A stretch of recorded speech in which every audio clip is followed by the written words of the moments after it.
Brrr.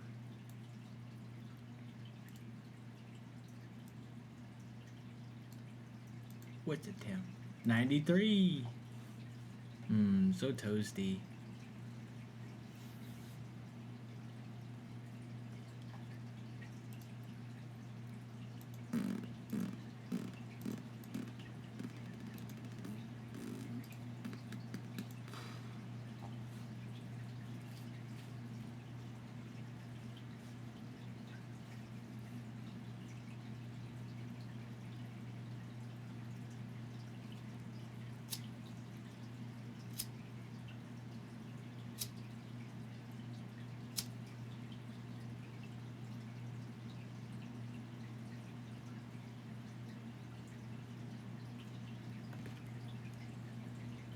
Yo, it's Major.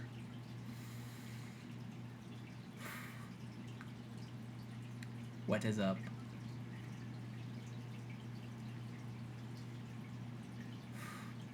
I'm not playing that game anymore.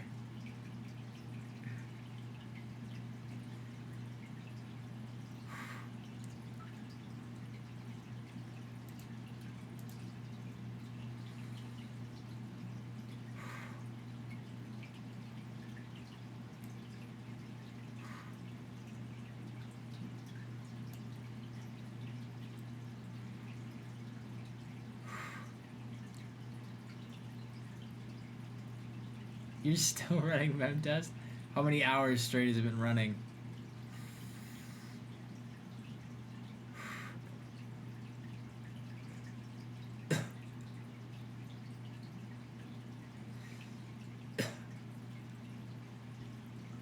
I didn't even think that would happen today. Said you're waiting on Guy to leave. Did he leave before Oh, you just ran it. That's not that bad.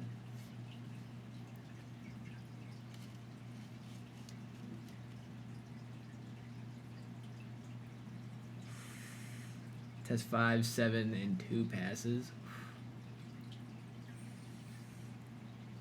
Yeah, that's probably why it's quick. Because you can run the whole array, and I mean, it'll take you all day.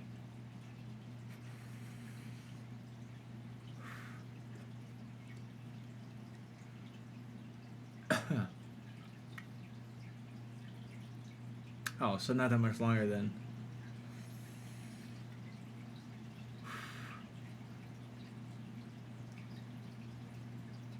I don't fucking test nothing. I test things, but mem test, it's the only one that pisses me off. Disc tests aren't that bad, but yeah. Yeah.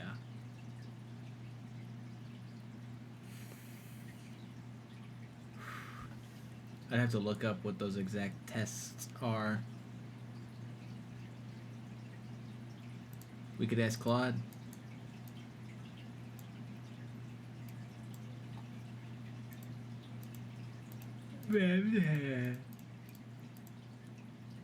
Um.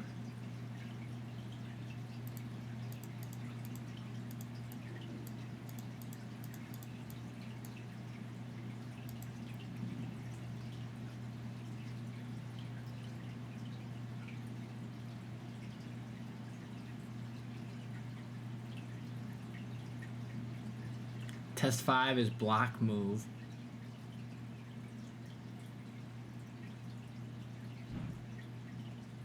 Checks for errors that occur when data is copied from one memory location to another. That sounds about right. Number 7 is a random number sequence.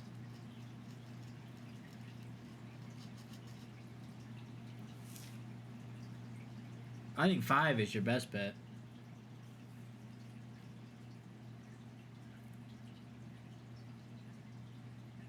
More thorough at detecting subtle bit errors and data-dependent failures.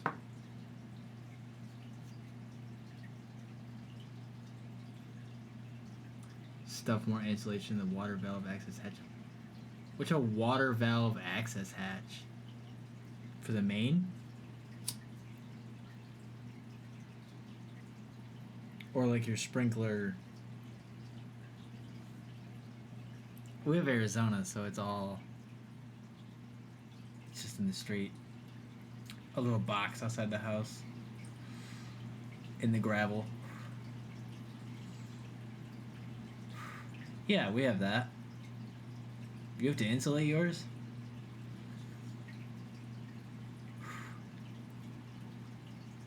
My point being, I've never done that.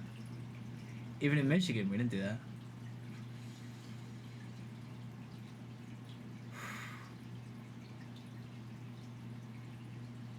You had it blow out once?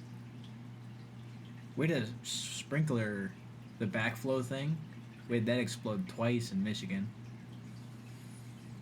But that's from not winterizing it. There's like water in the lines. After that, I called a guy and was like, yeah, come blow this out.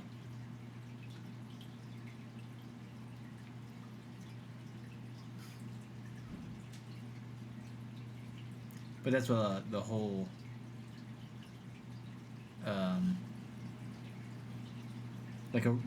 I'm trying to think of the words for it.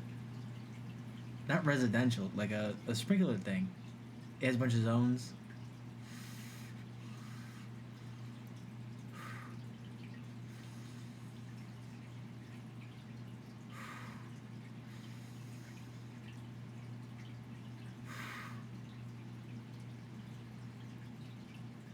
Oh, yeah, that makes sense. I'm like, do you abnormally went out of your way to do that? That seems abnormal.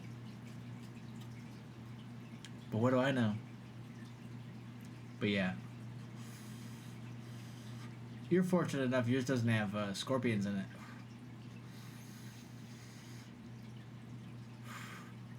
Our valve box has scorpions in it.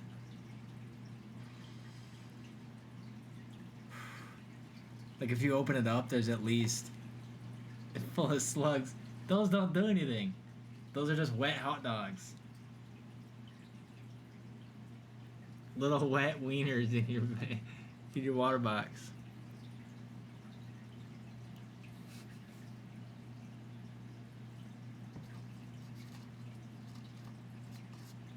This weed I got isn't that good.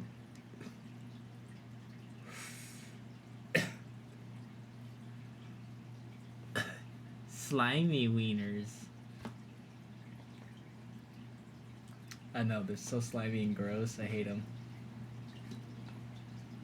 I don't think I've seen a slug in this state.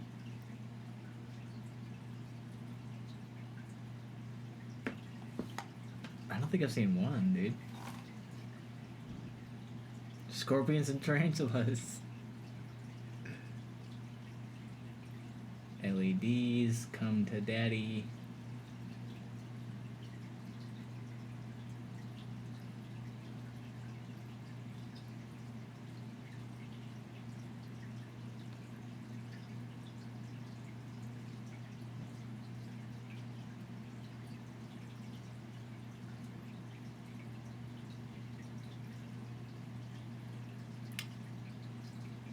Snapchat.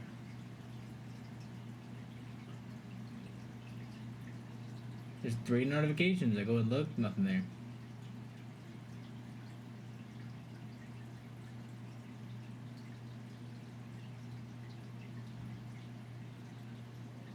I was gonna do something. Oh, check on the grow.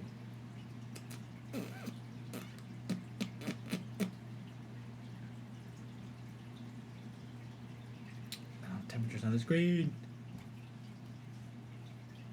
If that's a slug video, I'm gonna be upset. Nursery temperature 80.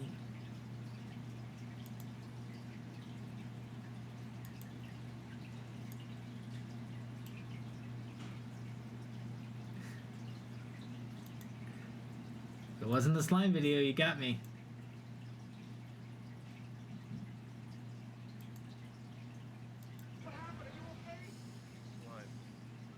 Great actual physical contact. Can you?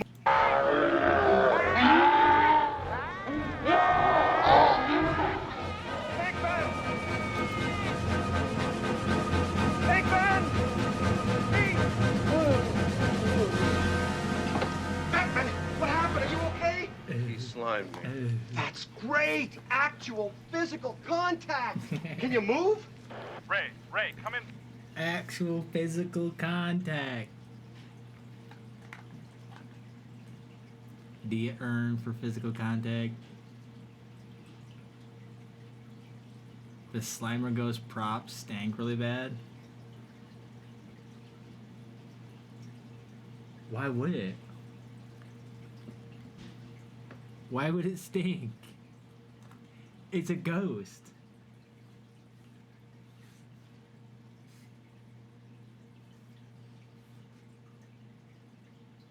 Imagine it was a real ghost. Rotting? That sounds about right. Interesting. Are you saying the slime they slimed him with was stinky? Because that's probably just true. I mean, not that I know or anything, but lube doesn't smell that great. Doesn't stink either.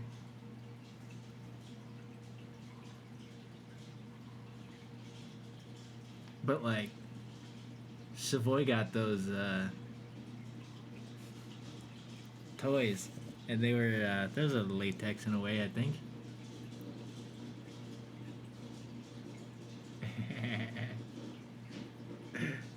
It's just lube.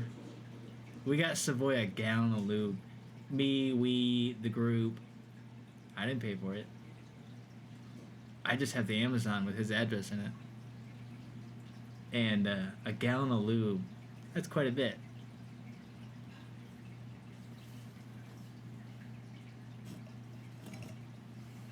Did I tell that story already?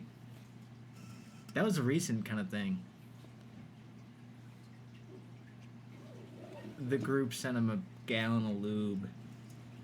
Now, I don't know if you ever seen a gallon of lube. Okay, yeah, so the group recently sent him 3 things. A $90 bottle of lube. That was the cheapest I could find, too. And I think he keeps it under his desk. And I'm like, then he said it was in his closet. And I'm like, I think it's right at your desk. We can't tell. It has a pump top.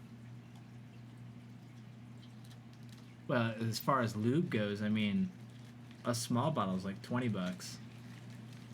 So a gallon of it, 90. I didn't think that was that bad. They had, you can ditty the hell out of that and get a 55-gallon drum.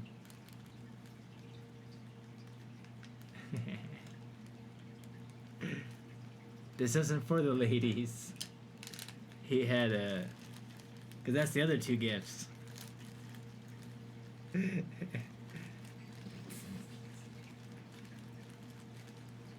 That's his, ladies.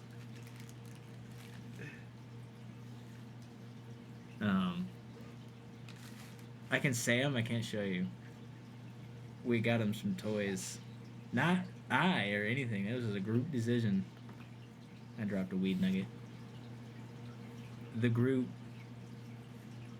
This will probably lose me viewers, but it sure was funny.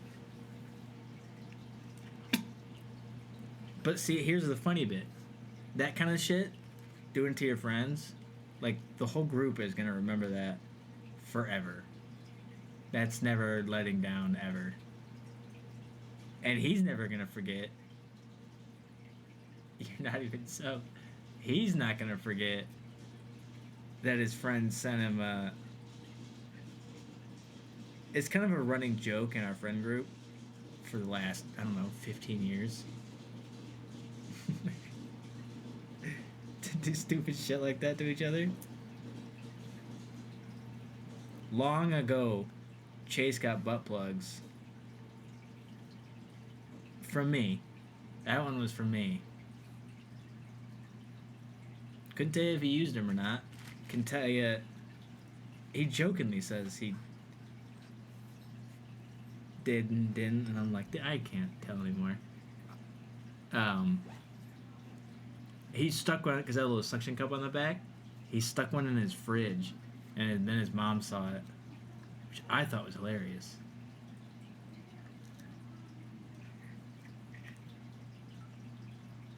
He pops in here time to time. He can hear that story. He knows that one. He tells that one anytime I bring it up. He's like, "Yep, my mom found that one." That was like when he was in like high school. So like not the best time to be doing that kind of thing.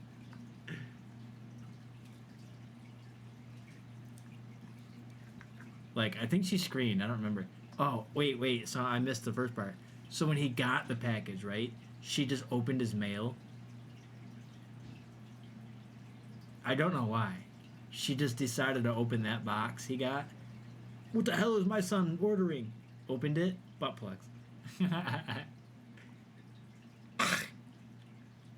That's what you get. Trying to go through your son's mail and they're just butt plugs. Yep. Dick yourself. Which I find that funnier than finding it in the fridge. Like, she knew he had them, and then it's in the fridge. You're just like,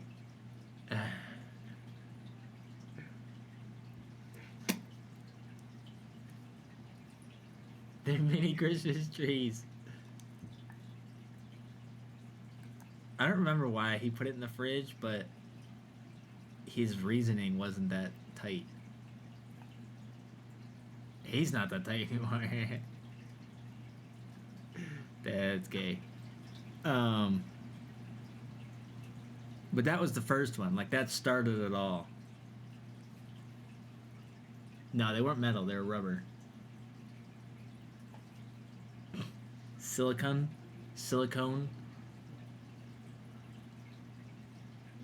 Because they had the suction cup. Metal ones don't have that.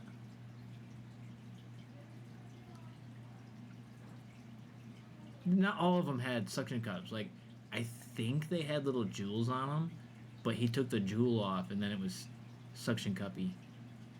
I think that's what he said. I don't know. I don't have them. They're not mine. They were to him. Like, I didn't order it and then send it to him. I Amazoned them to him. Which was still funny. He laughed. Everybody laughs. Good story. I forgot what he did back to me. It was something funny. Probably dumb.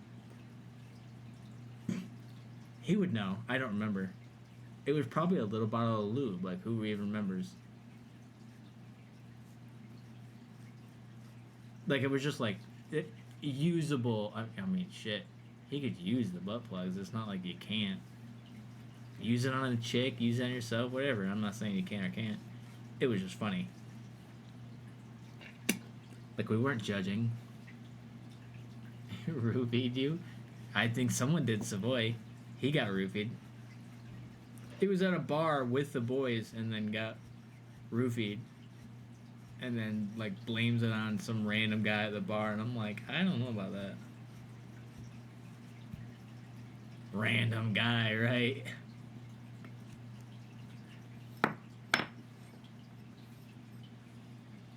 Wasn't me, I can tell you that.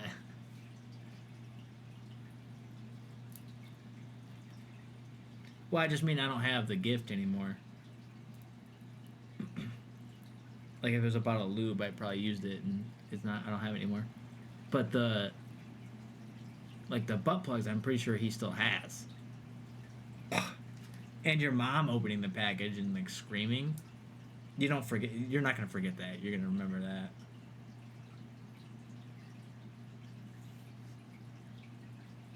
Like, that's not. And my gifts are always better. Because then now I'm going to get to the last one that I sent Savoy. That was last month. I said it was a Christmas gift, but, you know, it's whatever. The other two. So the gallon of lube, right? Which is by far hilarious. And then the other part of that toy was I'm trying to think how much it weighs. I think it was a 20-pound sex doll. But it had like a skeleton.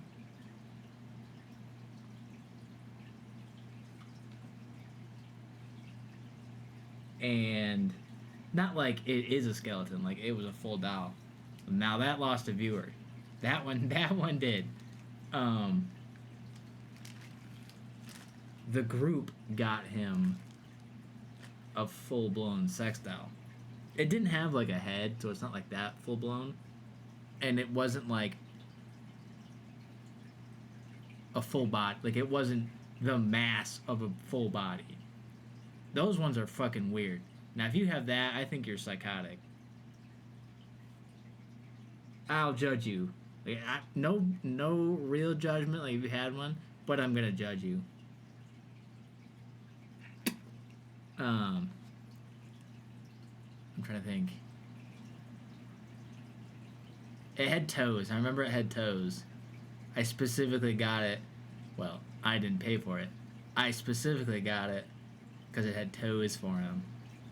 Not that he likes toes or not, but he might now. Hilarious. He was probably in here. That was probably the third viewer. Toes are the most important part. I thought so. They had little toenails on them. He, on camera, was playing with them and pulled one off. And I was like, dude, that was crazy to watch you do that. He's like, the nails aren't even attached. And I'm like, what did you think they were attached to? There's no fucking flesh. They're just glued on there. Hilarious, though. And then, I'm thinking. He said it was folded up in his closet. I don't believe that. I think it's under his bed.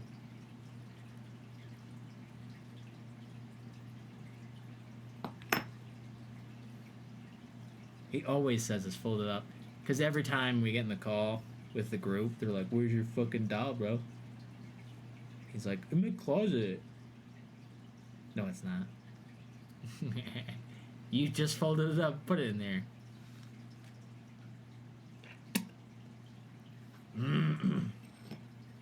Still funny. The other one's like a handheld thing. Same thing, but handheld. Not like a doll, but it's a handheld. So funny. Of course, the chocolate one. And then,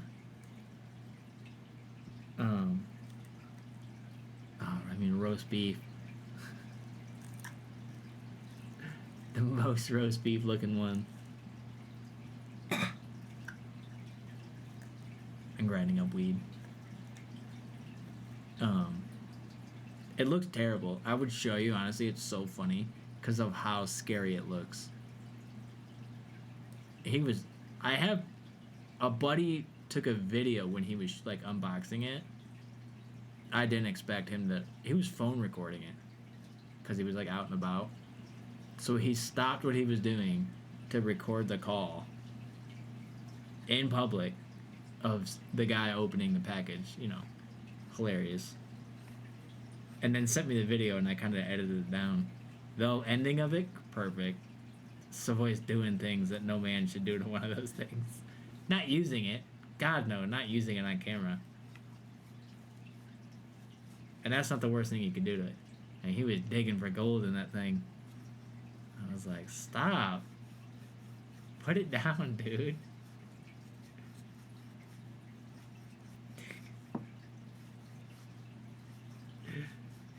He's about to put it on his toes.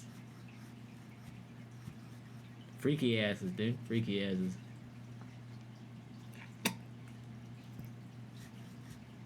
There, and I got some weed grinded up.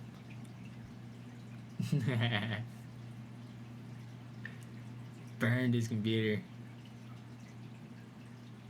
That's what the lube's for. So you don't burn nothing.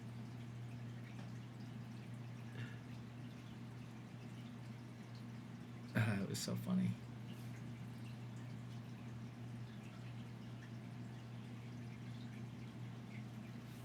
Honestly, I can't think of a better.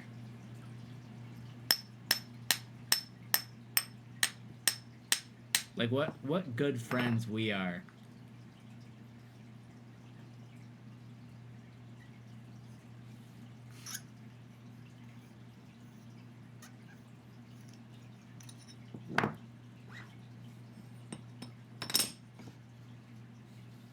The last bro we did that to got him a little handheld thing, you know, which was Chase. The chick he was dating was like, "That's so disrespectful to women. Get rid of it," and made him like throw it away. He says he just threw it in the garage, and says it's still at his dad's, probably in the garage. And I was like, "That's disgusting."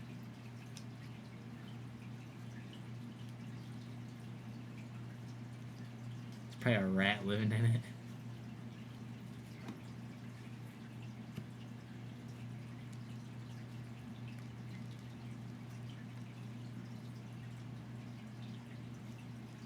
That's not my problem.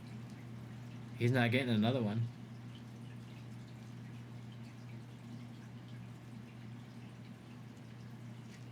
You don't let that girl you're not even with anymore fucking. He wasn't with her like a week after that, I swear to God. It didn't last long.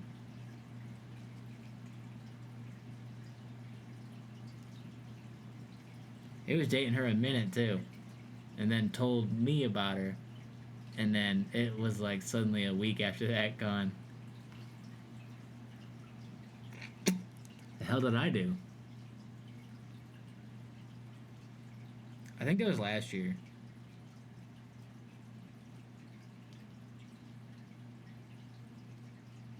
Two years ago or last year? I know I wasn't on stream for that, but I remember sharing that.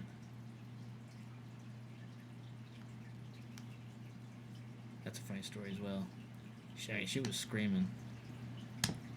Not like, "Oh my God, that's the worst thing I've ever seen," but like a scolding mother would do if she found your folded up sex doll in your closet. Kind of like that. Kind of like that. Like, what the hell's wrong with you? That kind of. But nowadays we have a thing called a male loneliness epidemic. So, the disrespectful to women story. Yeah. Which I don't think it is.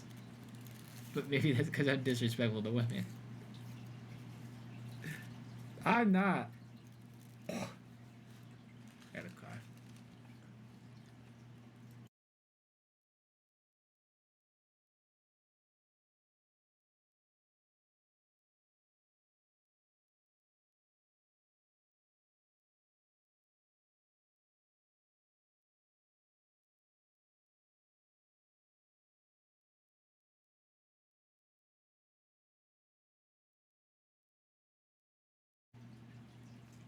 But I guess if you have to say out loud, "I'm not disrespectful to women," you are. But I'm not. I am and I'm not. As much as anyone else is, I guess.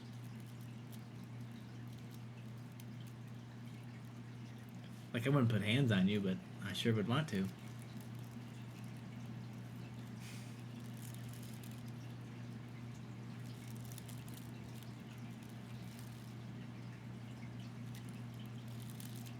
Yeah, but I can't put hands on you, so I mean, what's your business? You can put hands on me.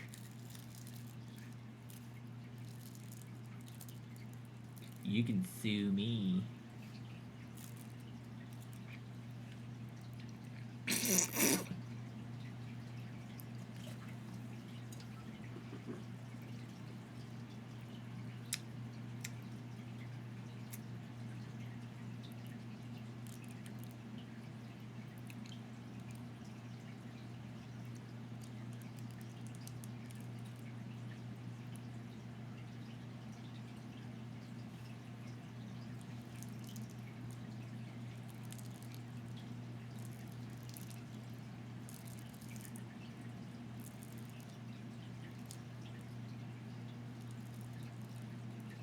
See, and then all the CPUs light up on that graph.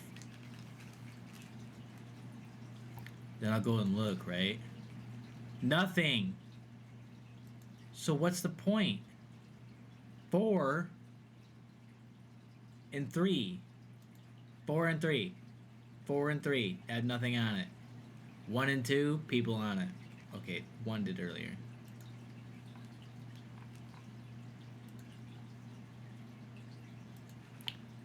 like it or what, dude?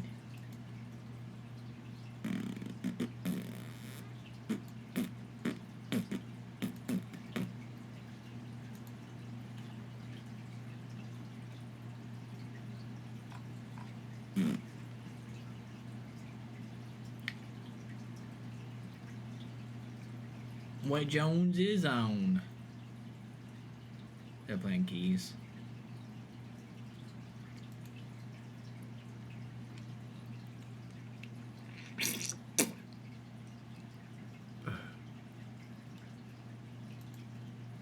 He's back.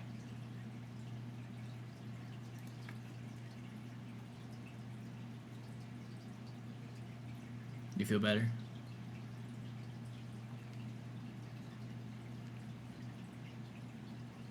Did you see the come back if I rolled it or not? Sean Ryan and another guy were just on it.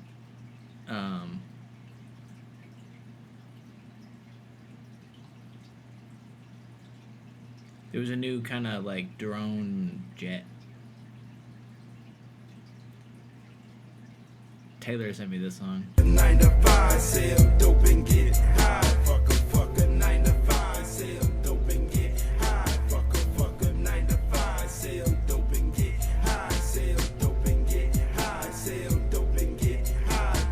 Fuck a 9 to 5, sell dope and get high. Fuck a 9 to 5, sell dope and get high. Fuck a 9 to 5, sell dope and get high. Sell dope and get high. Sell dope and get high. For something you can find me on the block. I'd rather stay in bed. I ain't punching no clock.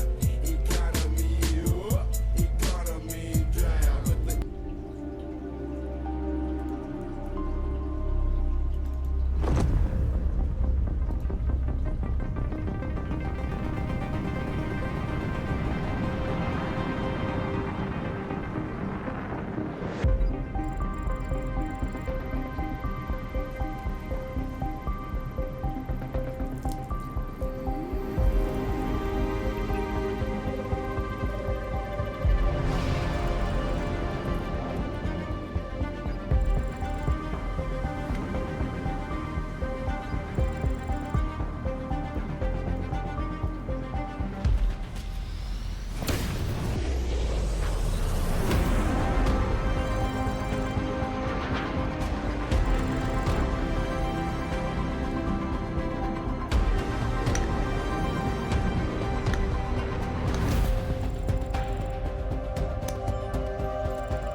Electronic warfare.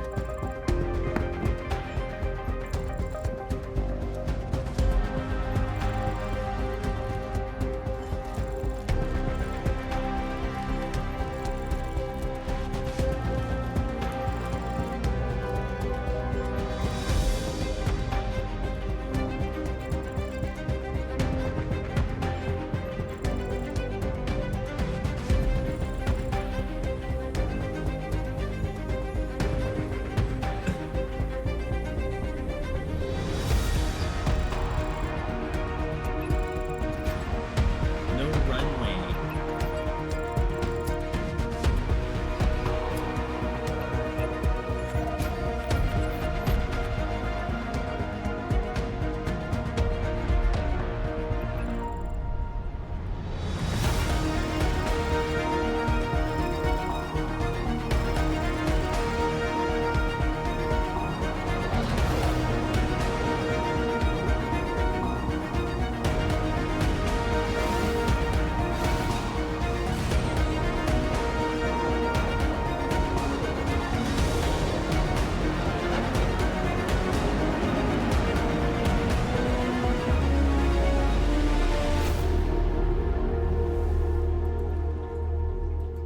I want to see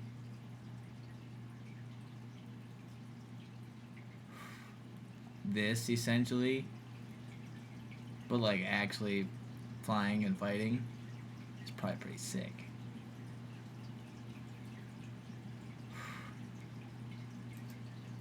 would his stream die while I was doing that?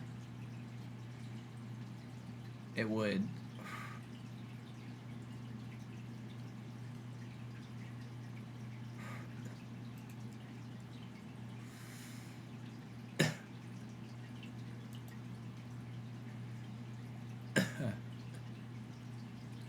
The fucking internet's not even doing anything.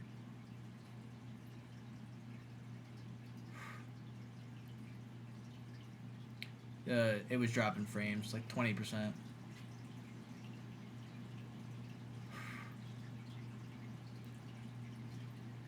I mean, it still is, but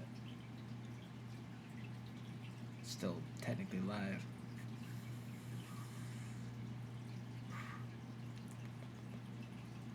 See, this weed is stronger.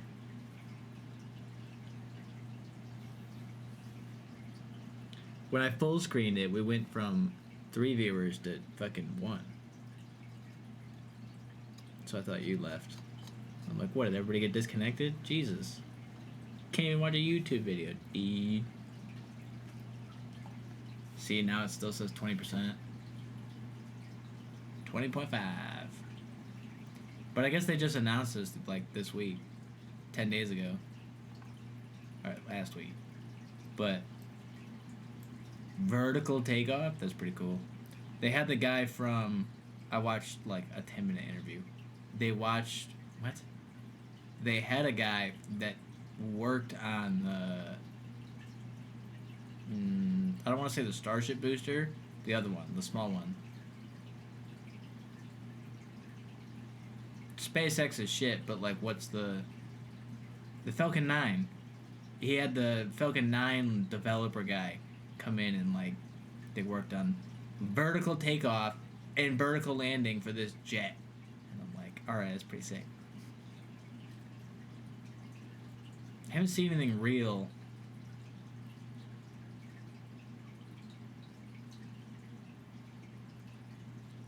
Everyone going, Skynet, it's Skynet. Terminator was never just a movie.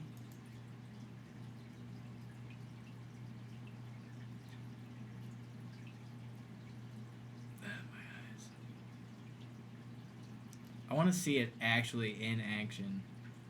Because they were using regular fighter jets and making them autonomous. This is like a fully built. Like there's no pilot. It wasn't built for a pilot converted over. This is a drone.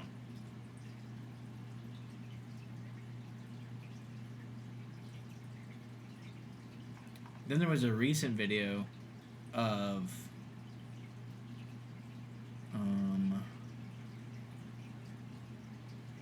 some of the Ukraine footage. I can't believe that shit's still going on. So all that money we dumped into Ukraine is going to good efforts, right? 22%, nice.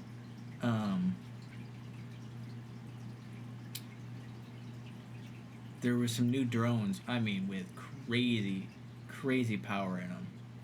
And, I mean, this drone. One drone flew into the boat, some missile boat, Russian missile boat. Drone flies into it, puts a big hole in the side. Another drone, which is being shot at, is like weaving and bobbing through all this shit, shooting at it. I mean, it's flying pretty good. Not alone are these pilots getting good, you know damn well they're teaching the AIs off all that shit. So, I mean, diabolical. Drone warfare is getting crazy. But then, did you see that China just beat their own record with one of the... So they... I mean... It's all the military, but they have these drone shows where they send up, like, let's say 1,000 drones in a swarm to do, like, graphics. They put a little light on it, and then each one lights up differently. Now it looks like a smiling face in the sky. That kind of thing.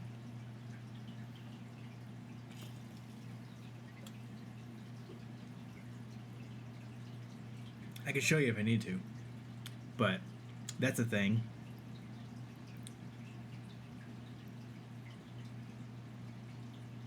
Yeah, China beat their own new record last week 2 weeks ago or last week, there was a record of how many they keep making them bigger and bigger.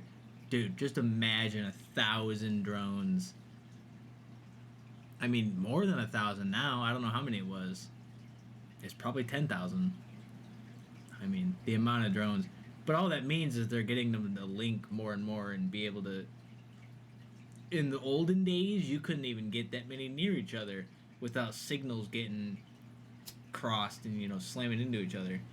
But now they're getting them, because they're using AI, they can get them to. I'm assuming each individual one isn't talking to, like, a controller. I assume they have one controller that can handle, I don't know, however the drones are talking to each other. I assume they're like the Starlink satellites. They can talk to each other, and then it's one big signal instead of like a mesh. It's a mesh network.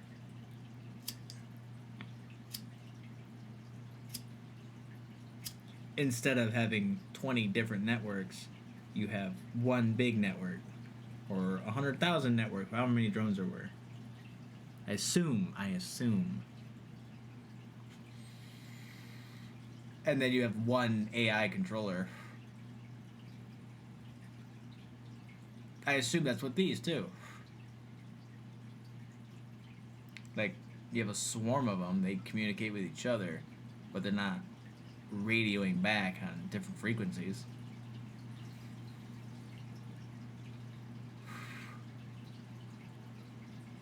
I don't know. I'm not a software engineer.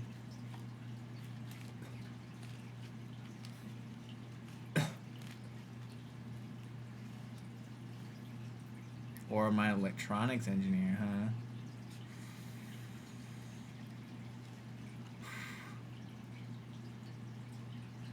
This joint's good. Do you know how the drone shows are done?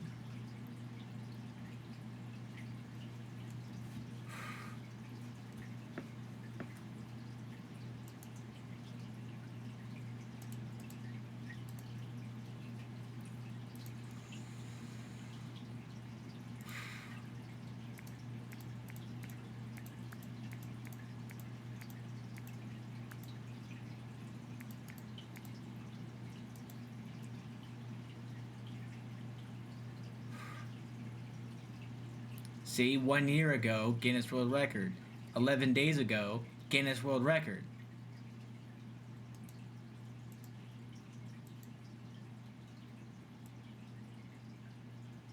Turn that all the way down. That's all drones.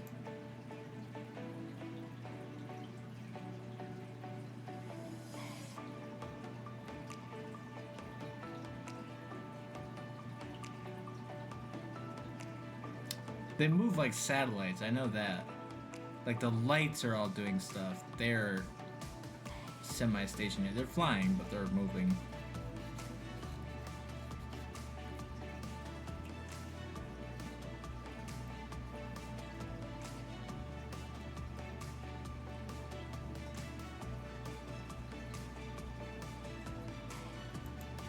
See, I want to know, like, it's a base station at the bottom here. What kind of antenna array?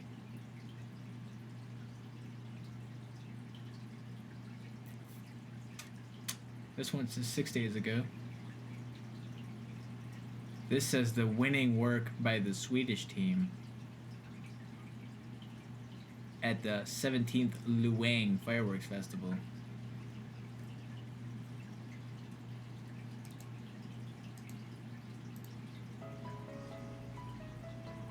Fireworks, not drone.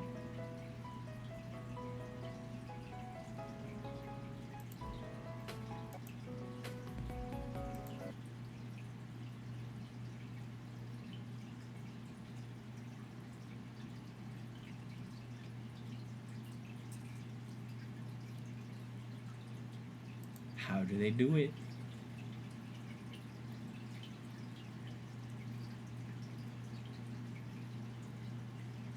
China did it again.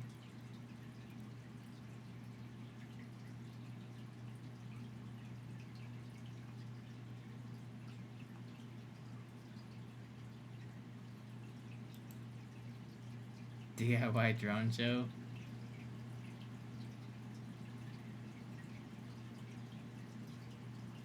Four years ago, 5,200.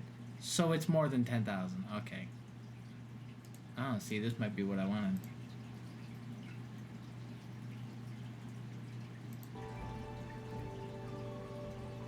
Oh, this is just takeoff.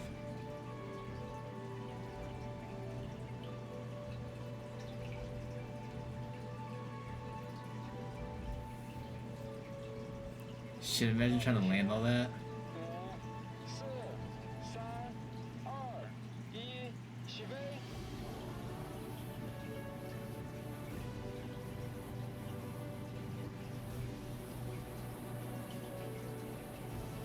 Oh.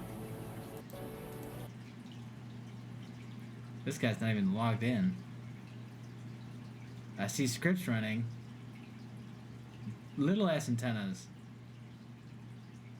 That one's pretty big.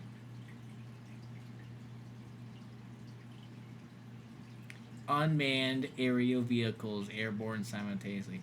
I don't think that's what... You couldn't man these, so there's no option here.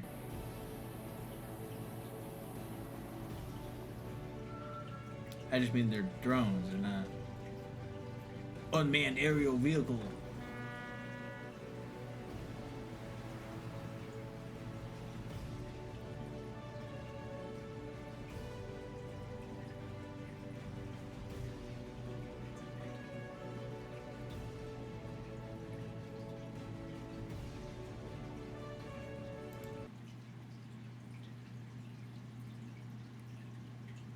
Behind the scenes.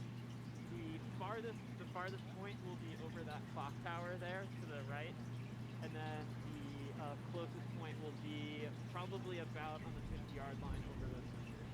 There'll be 136 drones for the flight. Yeah, I remember when we were flying 5 drones in the circle, we were just super excited. Look at this dude's think bad. Thick boy.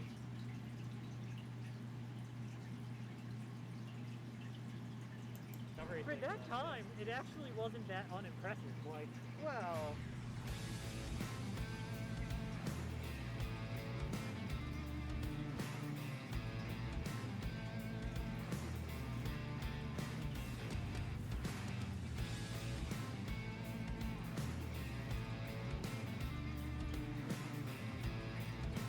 $50 of them is kind of gay.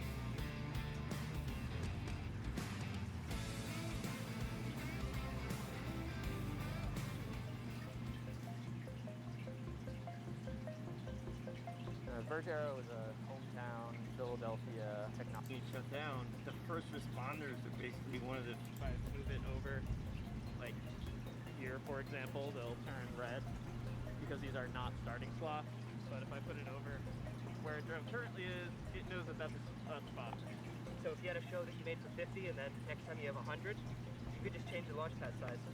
And the show's now 100 drones. This is a spectrum analyzer.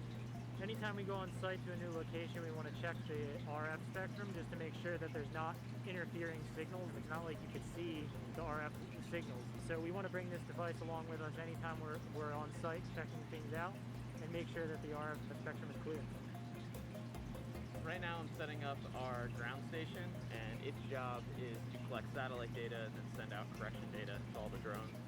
That will allow our drones to go from a 3 to 5 meter accuracy all the way down to about 10 centimeters of accuracy. The entire net. 10 centimeters.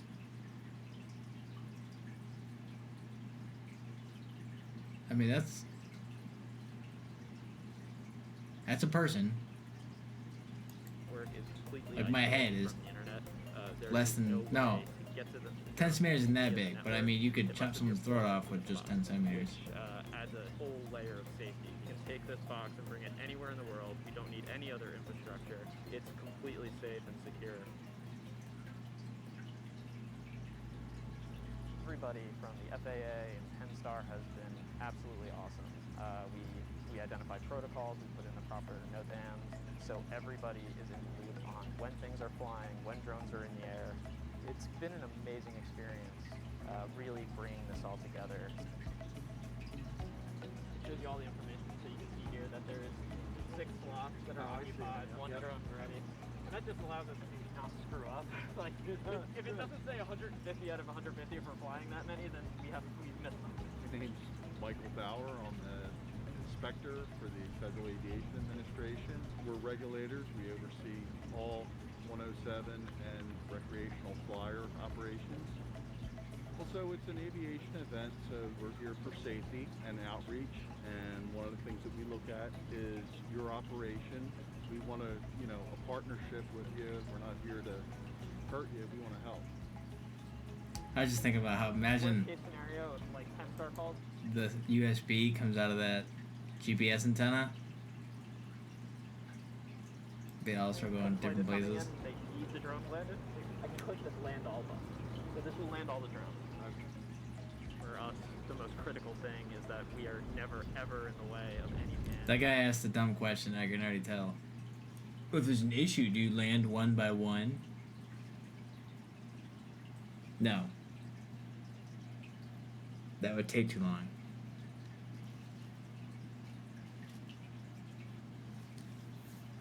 Can you land them all? I'll go these drones are... What are they gonna do? Blow up the lipo pack on you? Those things do create havoc, but not that much havoc. I wanted to see some, like... This is how to do it in the bottom right.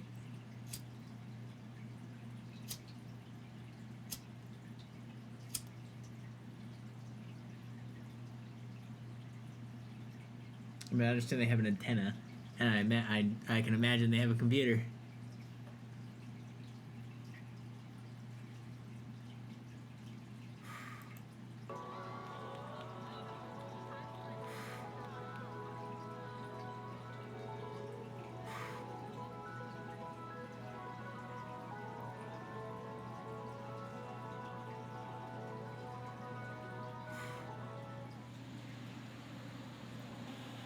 Oh, God. The bees! The bees! One day I was sitting in my backyard, and I heard this flying over my head.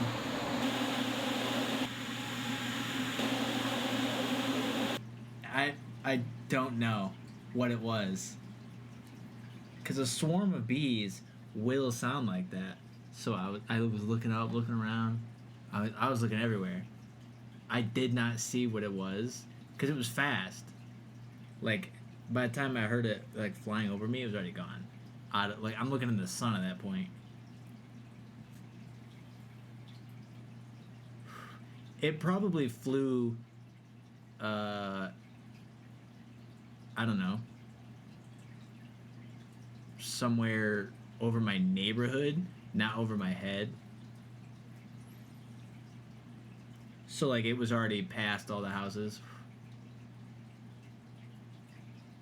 Not the bees. You're the one with points, you do it.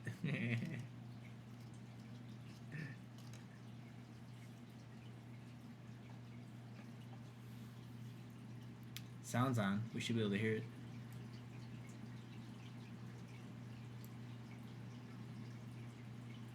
I thought you had thousands of points.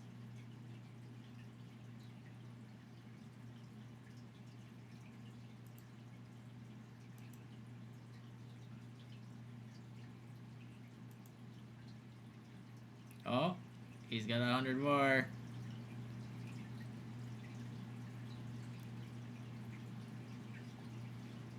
I'm waiting to hear Nicolas Cage.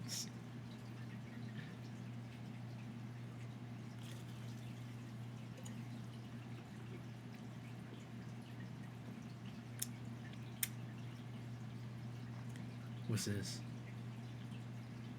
CPU. That's worker 6. Some doofus is on that. A doofus.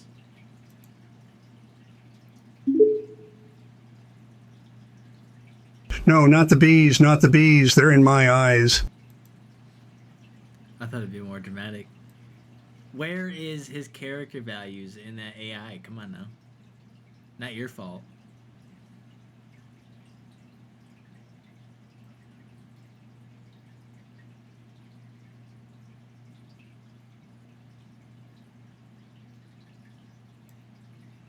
The AI didn't get his character. It is close. The bees are in my eyes. That swarm did sound like that was freaky.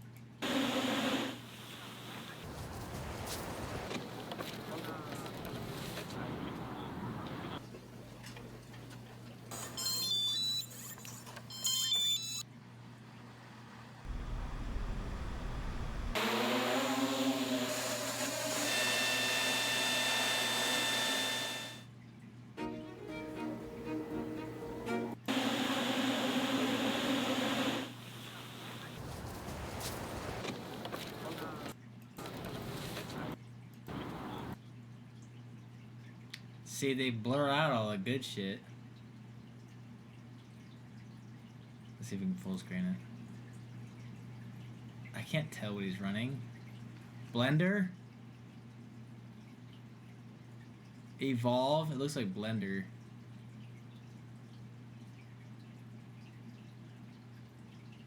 Could be Blender.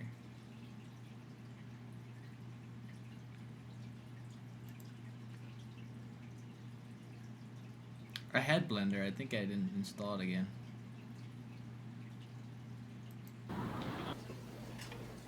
What are you using?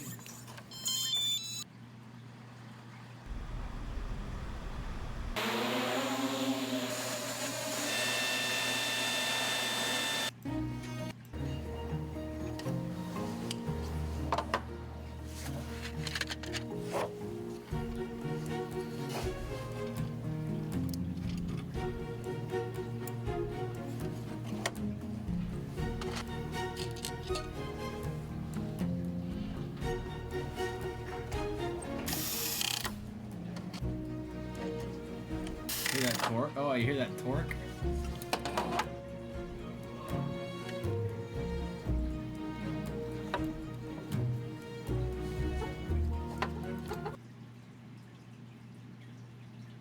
Now I see two different chips here. There's a break in the middle. Why are they blurring shit?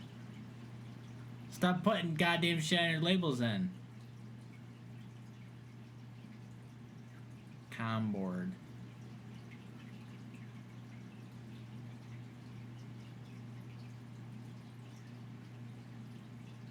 GPS chip. Oh, they skip all that, huh? FIO. Ground 3 volt. Oh, 5 volt 3. That's not secrets.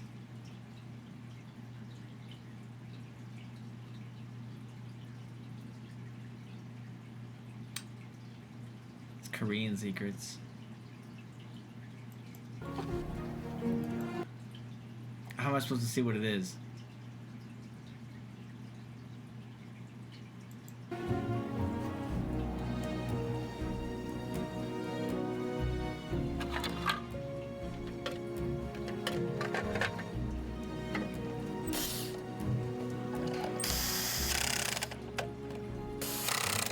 Nope, he's just stripping out the screws.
Hello. You didn't miss anything. He put the covers on it. He screwed the blades down and put the covers on it. He didn't miss anything.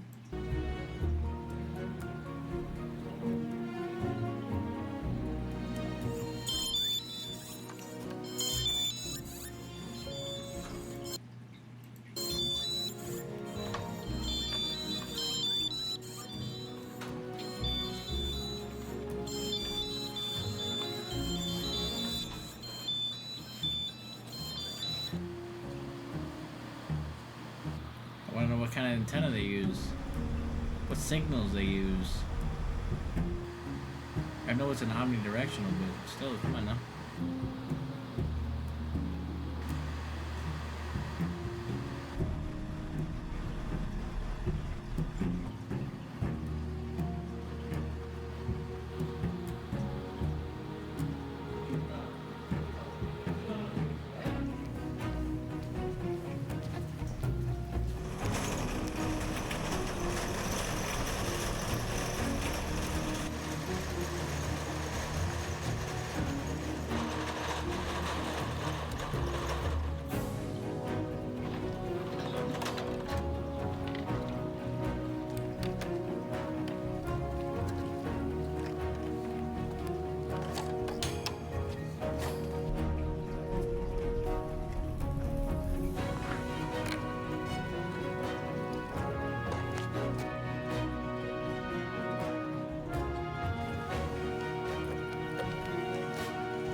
See, they're not that good. See how they're like moving?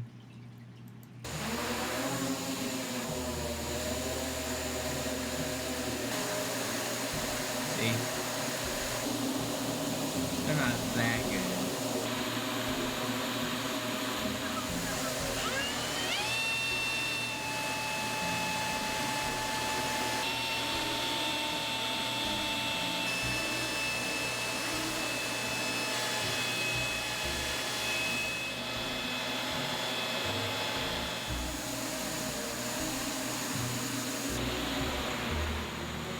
I bet he stopped blowing at it and it swung at his head.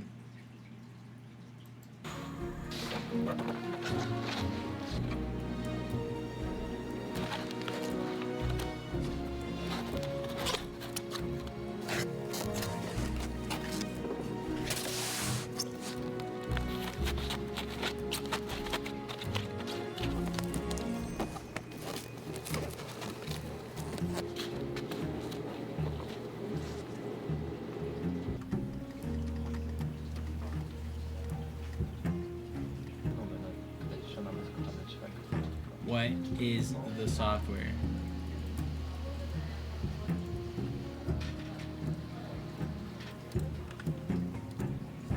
Well, that's Blender.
See, that's the problem with packing them up like that.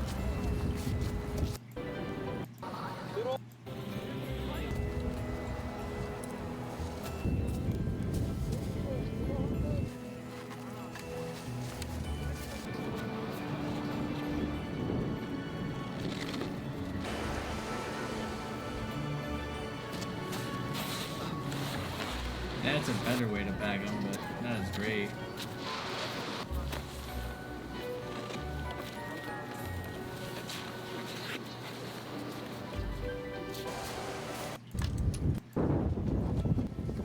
What's that?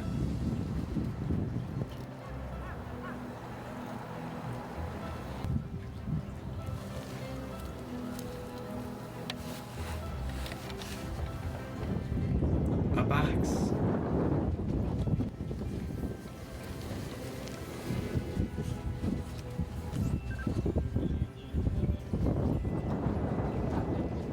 달기만 해도 이런 식으로 전원의 크기로 그리고 날 요거 점검하실 때 커넥트 전원 연결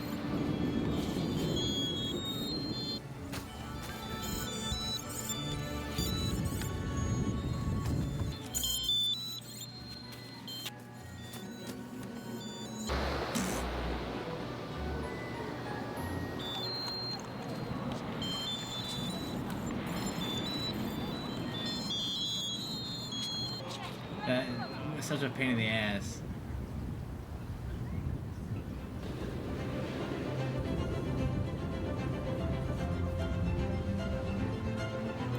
Like, I have RC cars with multiple batteries.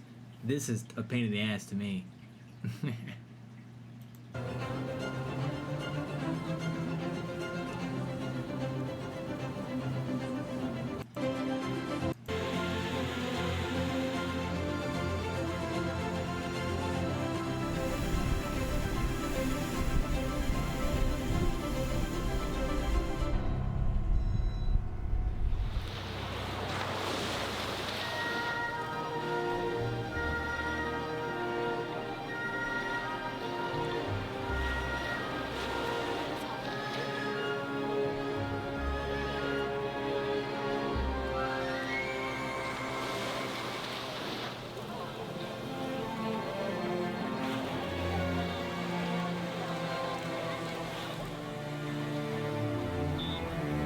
Get on with it.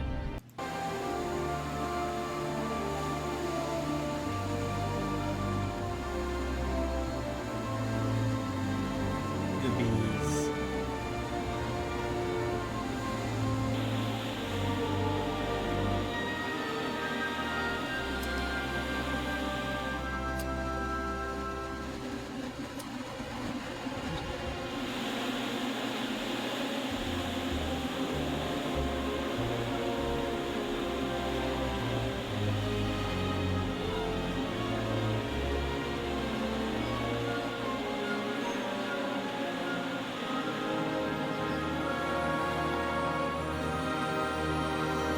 Now imagine that just flying through the city streets.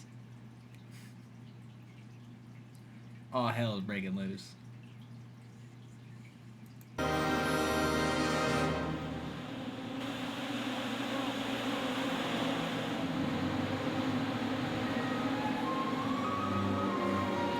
I just mean, like, that's not that many, but all of these with, I don't know, C4 on them, going through his city, diabolical. You're talking hundreds of thousands, like the China record they just broke. That's mass destruction right there. Like, that's dangerous. These things are diabolical. And they're talking in Ukraine, they're sending like 2 or 3.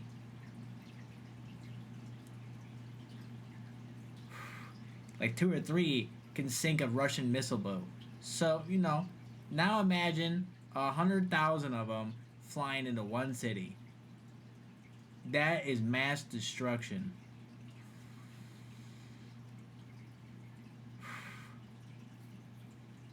That's what they're planning for.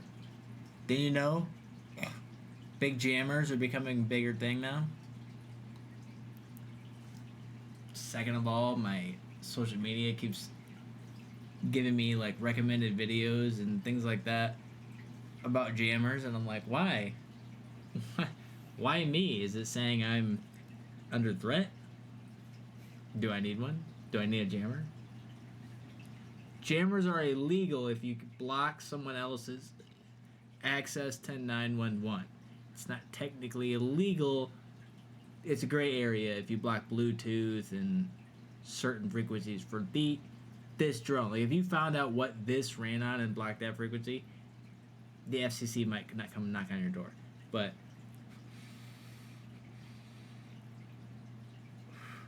now you just start jamming everything. Okay, someone's gonna knock on your door or tackle you if you're in public. I mean,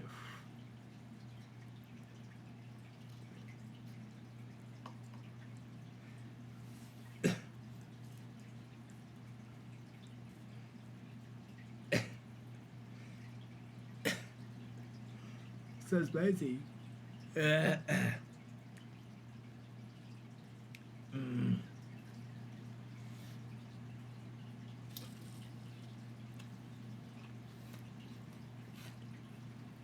need a sip of water. Just a sip. Should I Google it now? How to do my own. You gotta design your animation in Blender. Yes! We've made that far clear.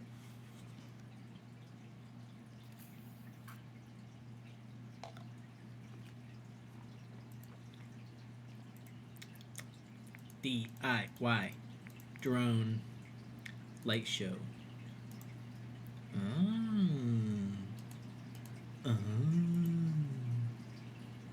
An hour? You're out of your fucking mind.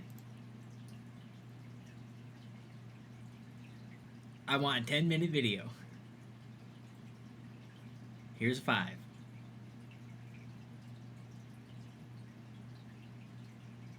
Vim drone? This was 2 minutes. Hey guys, today I'm going to introduce our new product, WinDrone Slideshow Kit. In this kit, we include the LED ball, control module, LED cover, and Whatever some that's on his head cables is and bothering me. antennas. With this kit, you can add any other Peacock serial drone to our light show system. I don't know what he's saying. Trey lost me.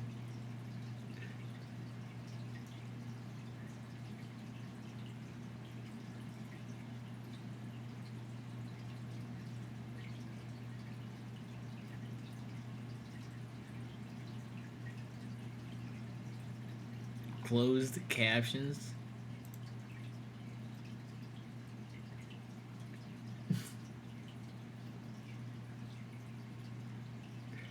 I don't think that helped.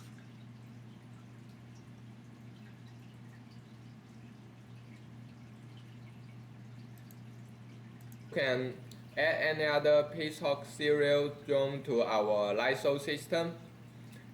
In this video, we will show you how to connect the kits with Peacock 4 from Holybow. At first,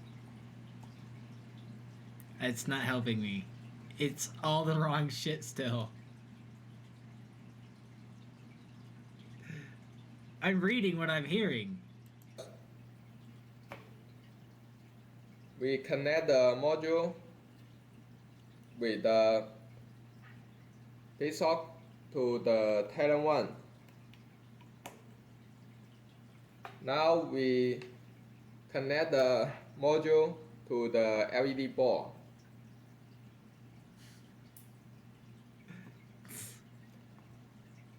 And Fix it next for it, step, we Hollywood. need to power on the modules. This is the power distribution board from Holybow. The Google Pixel? The phone? Because that's what I heard.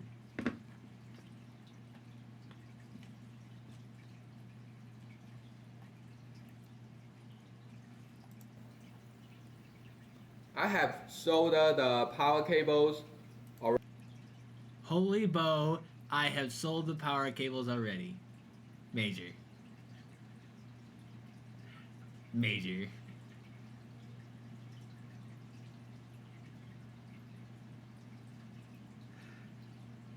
My ears are trying harder than the closed captioning. Ready to plug into the LED. Well, I got that right. And this cable is from P-Sock to power on the flight controller. So I have finished the wiring, put on the LED cover. So Well, you're right about that.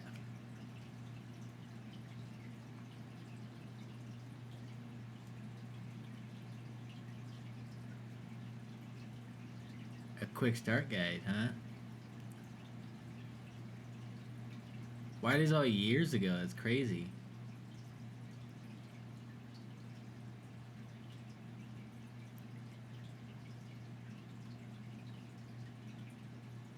Skybrush software. Now this guy did something crazy.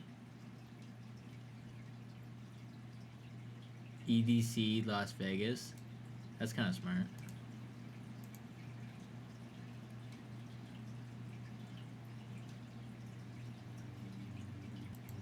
That floats in the sky. Shut up. Drone show of 600 drones.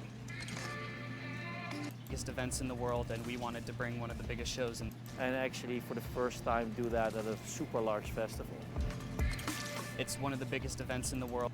What's on his laptop? What do you see? And we wanted to bring one of the biggest shows in the world to that event. We have flown drone shows in the most challenging environment, from the crowded city centers to the hot deserts and on remote islands. Working with Drone Stories is really easy because we have the same mindset, want to take this further than what everybody else is doing. We figured that we needed to do something special for our 25th anniversary, and we came up with a drone show and a design. The drone show guys came up with the idea to do a drone show where we step back a little in time and show a couple of the old stages in the air. Most of the shows you'll see, it's all 2D, but here you're going to create a full 3D immersive experience. with some big ass drones. Everything is timed to the minute. There's no room for error. It's all about timing. Everything's got to be like right to the second. Not to mention that we're synced with the event and we're synced with music, and there's just so many moving parts. Those shows are pre-recorded, by the way. We are at Mac. Not the drone thing, the EDM concerts. They're sets because they have a time slot. Maximum focus, flying in front of 150,000 I people. heard that from the making sure interviews that it's that absolutely EDM perfect. artists were doing. They're like, you can, but nobody's We've got time code coming in. not 3, doing that. 2, 1, launch.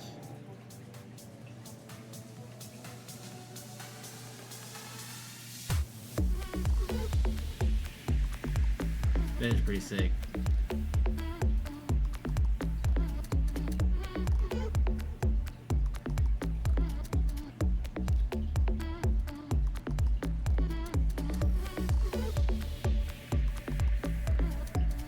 See, that's pretty cool.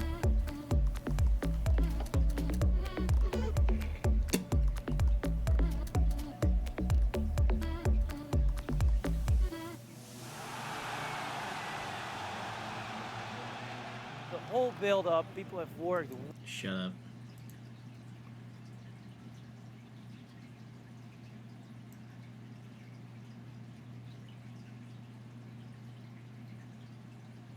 That's something you can't do.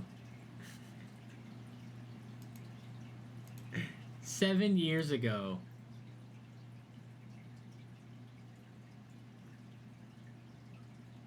I wanna know what drone did this, man.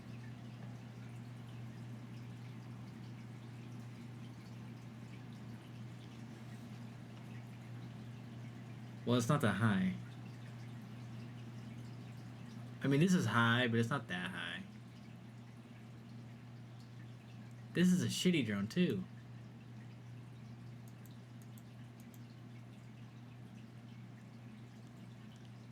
How high is this?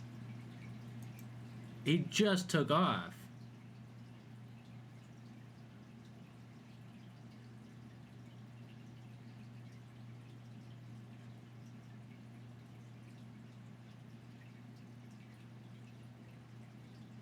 It's not that high. Comments are turned off. I wonder why.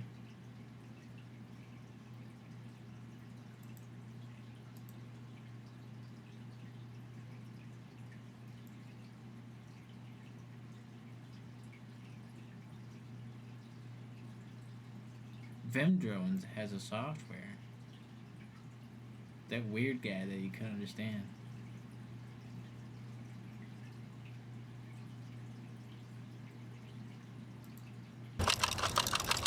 I think it's still a fly. This is that drone show guy, and this is how I pilot 1,000 drones.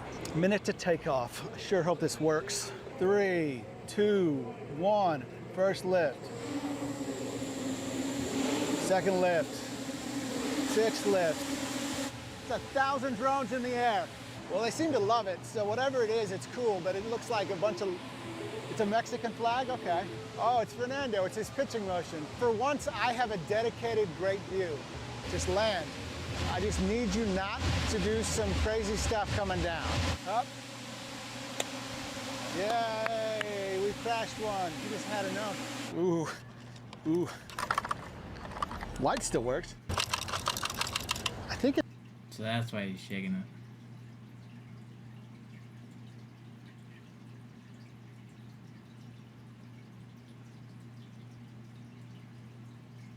See, computer flies drones.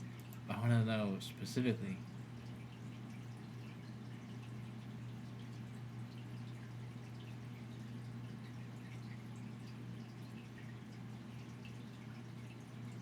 So if they wanted to fly them in a non-light show manner, they can't because they're using light software.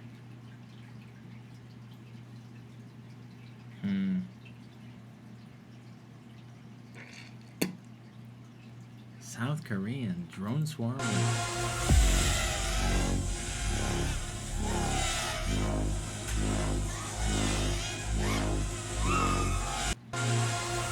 I mean, kind of like that.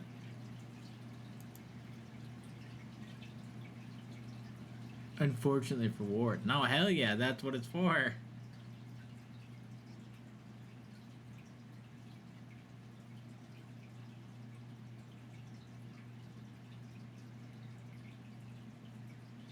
No, but how do you stop the drone? No, that's big money right there.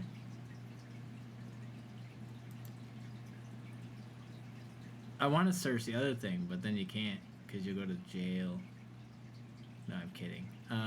The blockers. The jammers.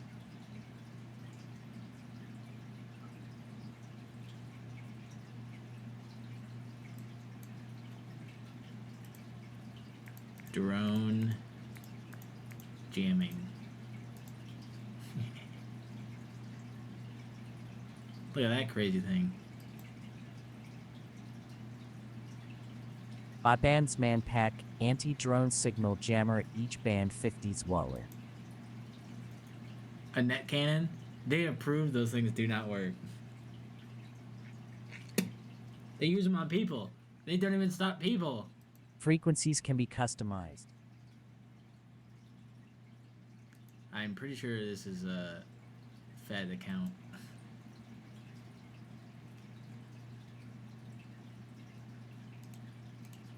A 120 watt gun. What does that even mean?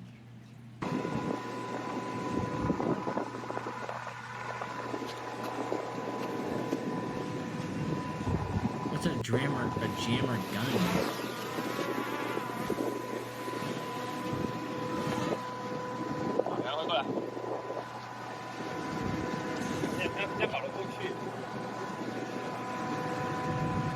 Well, hold on now. 2.4 gigahertz and 5.8 gigahertz. I know what those are. But these ones? I don't know what these are. He just turned them all on. That's crazy work.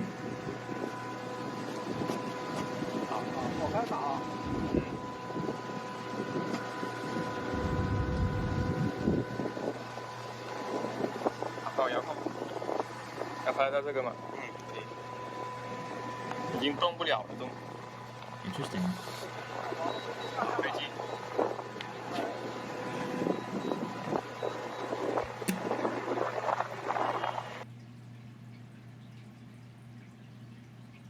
Microwave. Nice.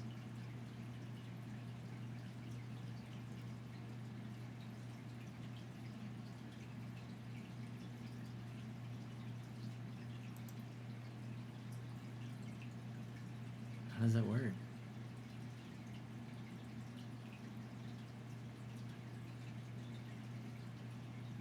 I think it just sends out a signal in general. I don't think it's directional.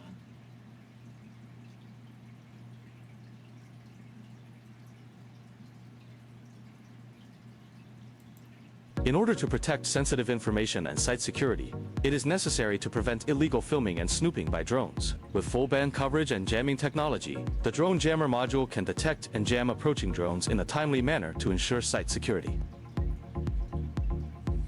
In order to protect... See, that's better. That's how you do it.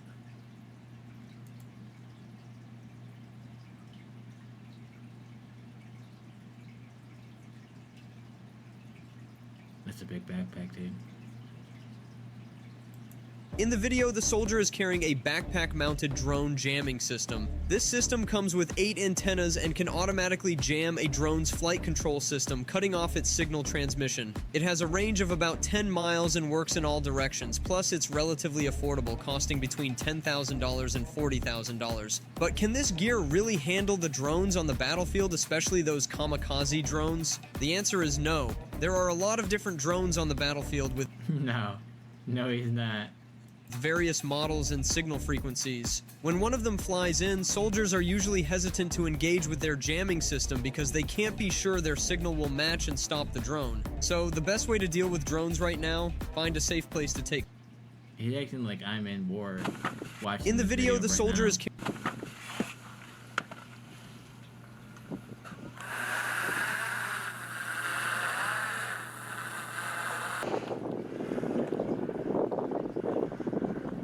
That's not real either.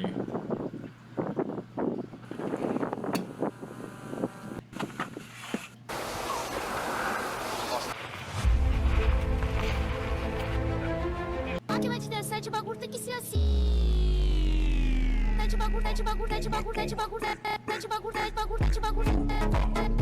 Drone is flying now. Good morning, everybody. Today, we're presenting Sora, OpenAI's text-to-video model. I'll wait for your little ad.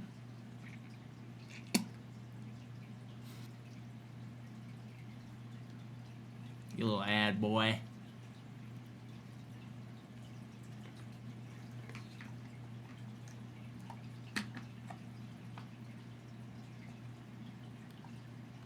I mean, the real ones wouldn't be on YouTube.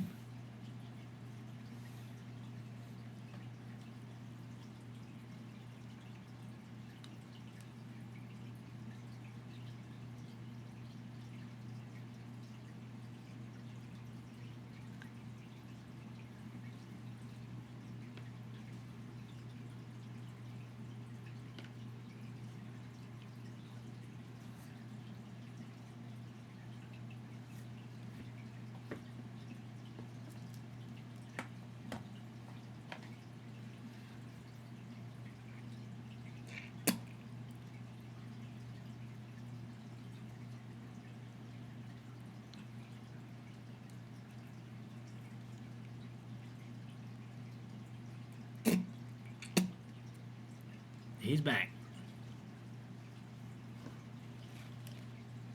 I'm back again. Let's build a jammer.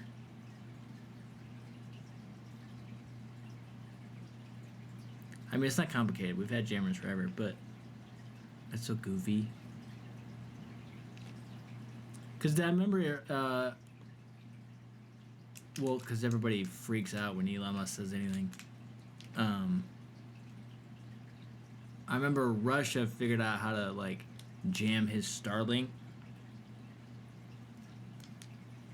I assume in Ukraine.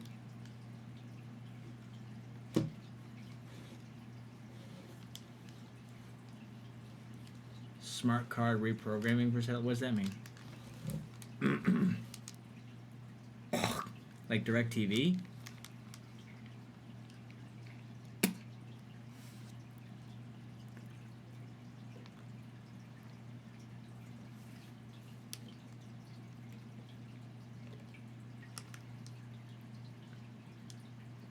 So what did you achieve with that? Smart card reprogrammers. Because even the cable boxes, they had a TV card in them. Interesting. Interesting. I didn't know that was a thing.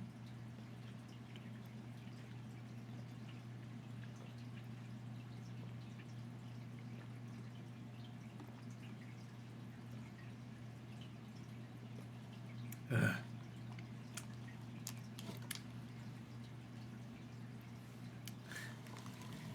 I didn't know you could do that.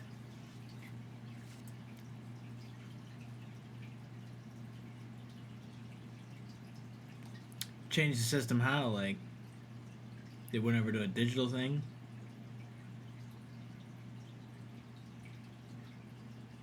Something like this I'd buy.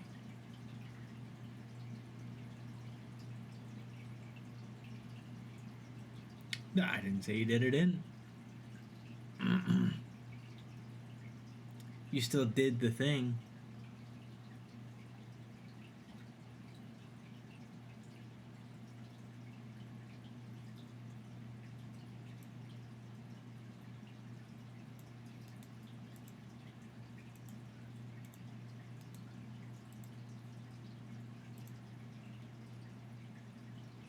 There's RFID.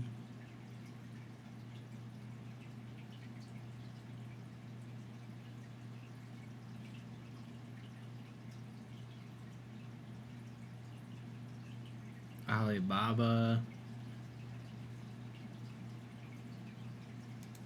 16 years ago, here's a YouTube video.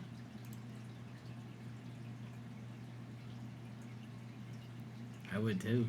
Hi, my name Free is Bill HBO. Barney. I'm with Community Dish in Pahrump, Nevada. I'm an SBCA licensed installer. That's satellite broadcast. Local Dish Network need to activate your receiver. You can do this by calling up Dish Network directly at 1-800. This is through the menu system on your Dish Network satellite receiver remote by pressing that the Dish Network representative will need for after the Dish Network. I thought it would say something useful. I was fooled once again. It cracks high-tech safes. Probably. There's tons of devices that do that.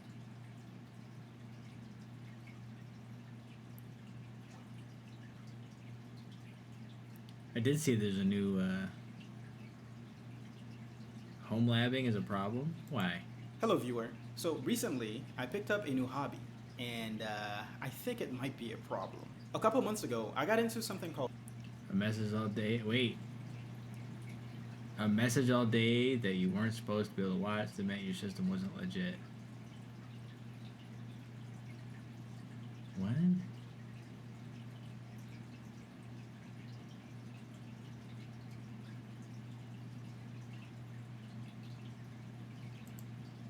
Well, how would they call out? Like, if you got, if you watched it, they'd flag you for watching it. Like, if it came up on your account, you're watching channel 22, or like it's available on your account, then they would flag you as a pirate. Interesting. That's a smart way to do it. That's really smart. Effective, too. Well, our card doesn't let you use that. That's so smart.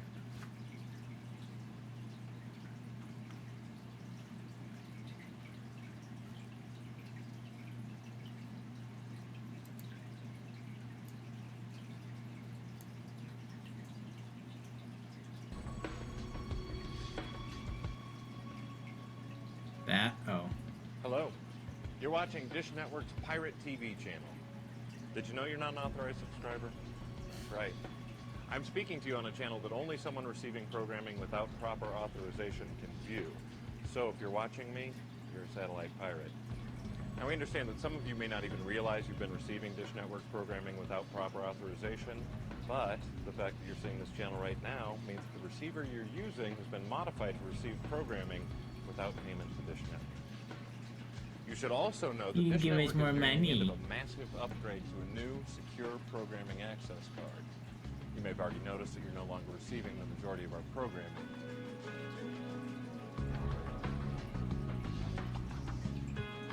Dish Network will continue to secure additional channels until only authorized subscribers can view Dish Network programming. And don't be tricked. Well, that doesn't sound like You've already that's that noticed you're no longer serious. receiving the majority of our programming.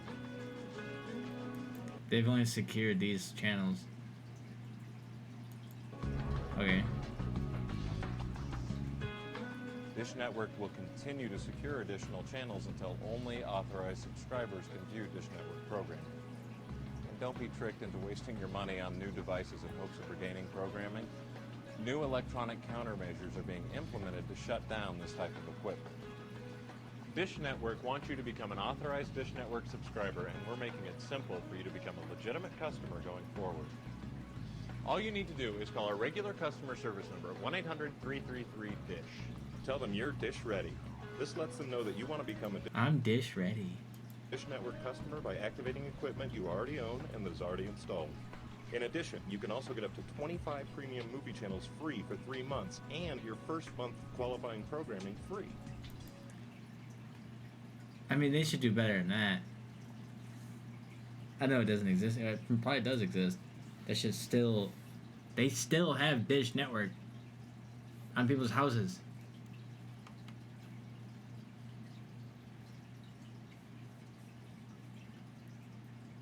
I don't know why.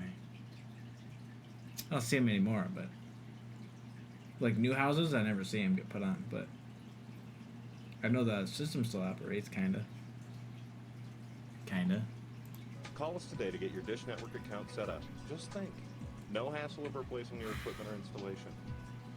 Our customer service rep. I saw that thing that this guy was hacking those. Like that.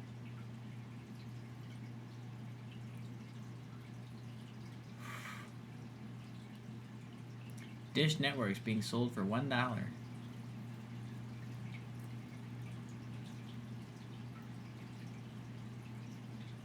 It was like this guy was hacking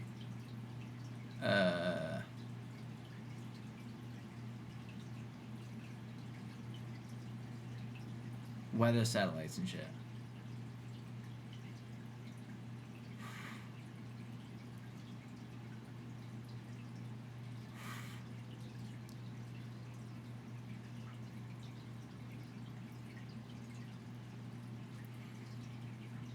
Apparently you can do that.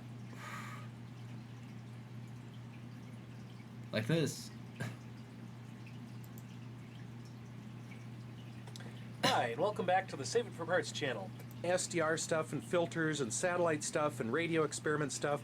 Combine all of that into one self-contained portable unit that's not such a giant mess. One of these days, maybe I'll make this into like a cyber deck or something where it's all self-contained, but right now it's just my bin of satellite-related garbage is held in there so loosely that a light breeze, a vibration, even typing too hard will pop that out. So another incentive for building this satellite hacking cyber deck is that I picked up yet another one of these aimable RV satellite dishes. This may or may not... That looks fucking serious. ...have been underwater at some point. May or may not work. I don't know. There's still some cool parts in it, and I only paid $5 for this one. So even if it's busted, I'm sure I can do something with it. So first up, I actually have to boot up this old laptop with a regular VGA monitor. The USB-powered monitor seems to work, but this computer is too old to understand how to output video to USB. And since the keyboard isn't quite working on this laptop either, that also means an external keyboard. we're going to see how much dumpster equipment we can pull together. So Linux is working, but it still thinks there's 2 monitors, so we're going to have to completely disable the onboard monitor somehow. So next we need to get that USB monitor working so that I can actually use it in a mobile configuration and run everything off the battery. Ironically enough, I just tried to give this away. I was going to get rid of it, but it's too old for... Unfortunately, they don't all quite work together very well. The little docking station and the laptop need separate power supplies, which doesn't make this very portable. The display port thing that links through USB into the external display seems a little flaky. I also dug up this old Toshiba netbook with a cracked screen. It has a few more physical features. It's got all the ports on it, whereas this made in the 90s, and Lenovo tried to bring them back, but they just didn't do a good job of it. So we're just going to go with a whole bunch of USB splitters. Since Bluetooth is being flaky on this thing, we're using 2 USB ports for the monitor, one for the keyboard, one for the mouse. So anytime I try to be the blue God damn it. old Windows, if we a regular serial port, wires coming up to here, bigger wires, red and black over here, going to this proprietary multi-pin connector. So maybe the power is supposed to come in compartments, and then they just... There doesn't seem to be an OS on this drive, so it's time to download a low resource link to be installing that I have piled up on the floor. USB that we can on this thing for various... Out all the ports from the back of this computer. Other stuff is of early 2000s Wi-Fi technology, the Orinoco Gold. Probably completely useless these days, but this was the literal gold standard when it came to stealing Wi-Fi back in college. Anyway, I've got a couple of whatever these were called when these were add-ons for laptops back in the day. This does seem to be a mini PCI port for a Wi-Fi card. This little Broadcom seems to be more common and has more Linux drivers, so I think we're going to go with this guy. Once it's in there, I'll probably never take it out again just because it's such a hassle to get to this part of the motherboard. Of all the port design decisions Datalux made, this particular ribbon cable is the worst. It's not long enough to go into its home without the lid being almost all the way shut, and it's incredibly fiddly to get into this little connector. So basically, anytime you open this, this flies out of the connector. Yep. Is impossible to get back. Like most things I think now. All my size, transparency, touch. As you can see, everything fits nice. So let me just walk Wi-Fi adapters. We have an audio jack that goes into the main audio on here, and then we've got kind of our universal card reader with SD, micro SD, etc. Then to power. Let's see you use it. However, this is really designed for space-related SDR radio stuff. So what kind of space stuff can we do with it? So now I can drive my big dish directly from my control system here. I can drive my little RV dish around while I look at the spectrum analyzer and see what it's seeing. So before we call it a night, I have one more thing to test. The old reliable NOAA weather satellites. We've got our V-dipole set up, we've got everything plumbed into the RTL SDR, we're going to fire up GQRX, and we're going to see if we can hear and decode that weather satellite. And we're just waiting for the satellite to start passing overhead. Alright, we're definitely starting to see the data stream come through now. Alright, well so far I'm pretty darn happy with the save for... There's your satellites floating up there sending data down? Random shit? This doesn't seem very useful.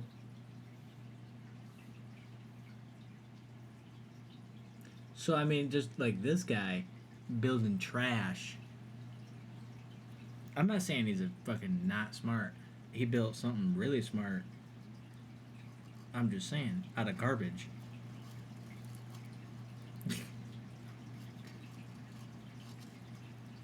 This is an old satellite, I get that, but like, what forecasting are you reading from this? This white shit on the screen?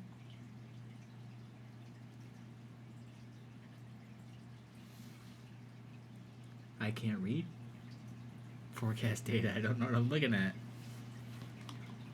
This doesn't look particularly useful.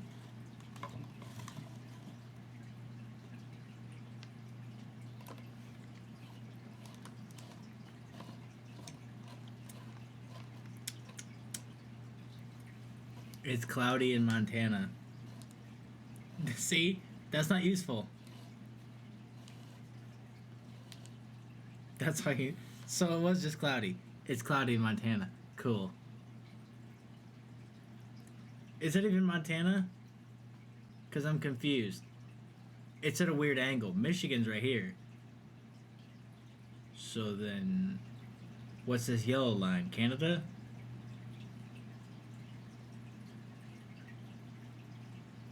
I assume too, but...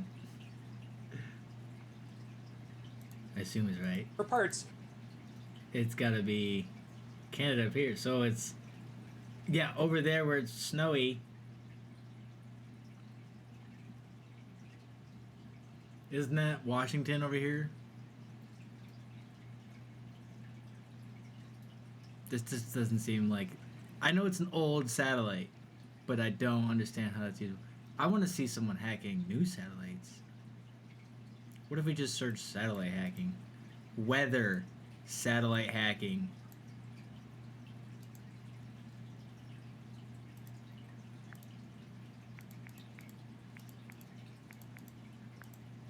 Wink.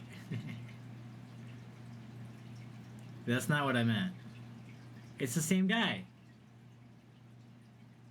Is he the only guy doing it?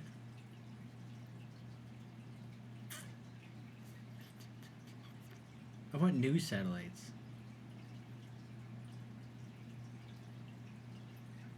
These look like the same. Satellite hacking is easy.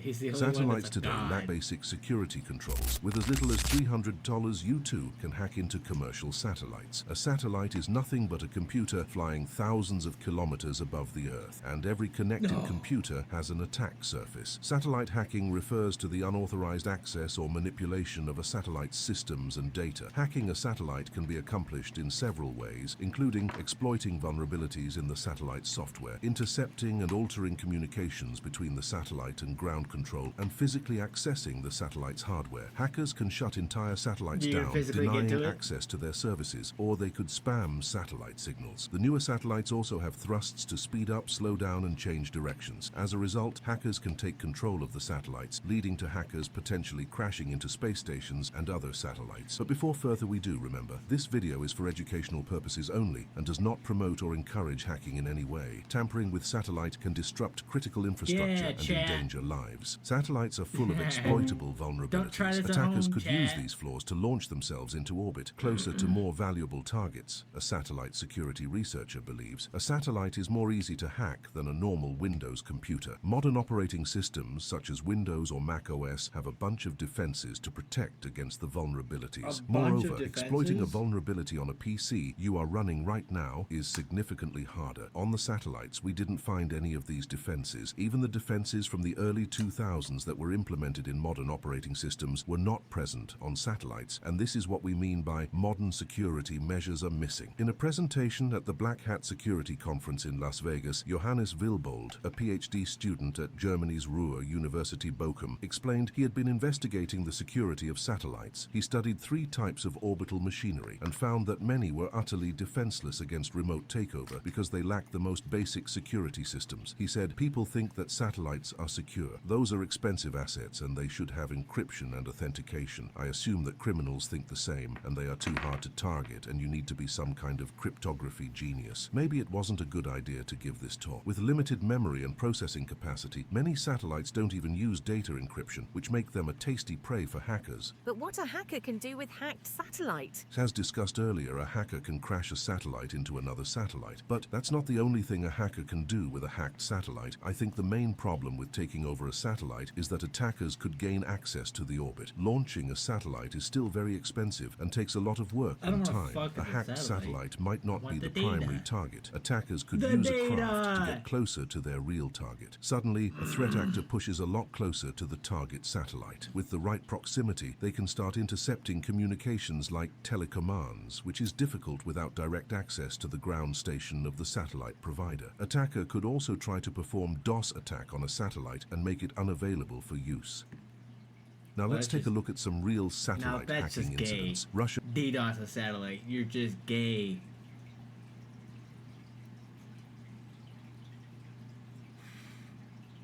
God. What are the other one I heard? satellite provider. Attacker proximity. They can start Getting close enough to it. Hack one satellite. Fly that closer to satellite 2. And then beam the data off. You're doing too much. intercepting satellite hacking incidents. Russia carried out a cyber attack that took down satellite communications in Ukraine only hours before Russia's invasion of Ukraine began. In late February, US and European officials determined the cyber attack hit Viasat's KASAT system, which provides high-speed satellite communications to Ukraine, disconnecting thousands of Ukrainians from the internet. The hack disrupted Ukraine's ability to communicate with troops during the invasion, US Secretary of State. What are security professionals doing to secure satellites? Securing satellites is an ongoing battle that requires constant vigilance and adaptation. By employing a multi-layered approach that combines robust technology, secure design practices, and well-trained personnel, security professionals are working hard to safeguard these critical assets. As our reliance on satellites continues to grow, so too must our commitment to their security. Hackasat competitions play a vital role in this continuous battle, helping to ensure Hackasat? Hackasat.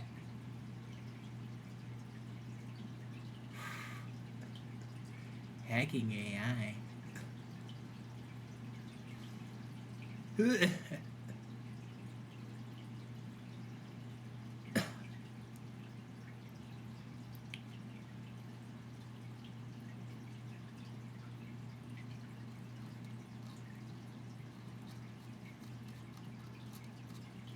you think that this guy's on a list? The main guy that was hacking? The satellites? He's not really hacking, he's...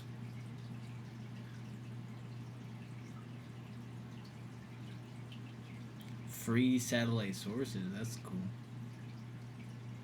There was a company, I even signed up for it. There was a company like Planet.io or something. I don't think we're on a list for that. And I'm streaming what I'm doing. Like, we're not up to nothing. Major's up to something. I'm not. I'm not doing anything.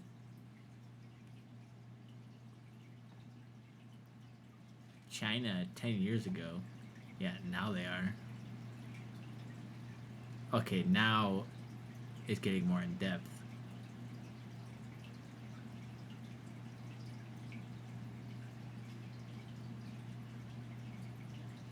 NOAA and Meteor MT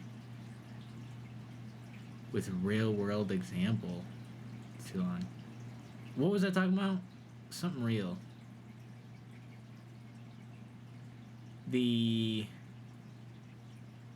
Now that if you could pull that picture off something, that'd be cool.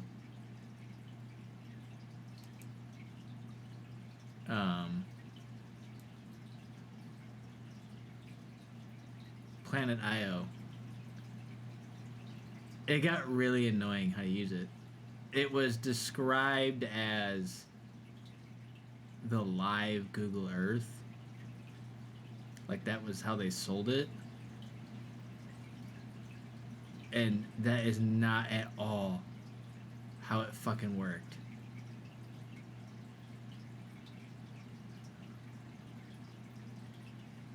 See, this title is so loose. They didn't hack it.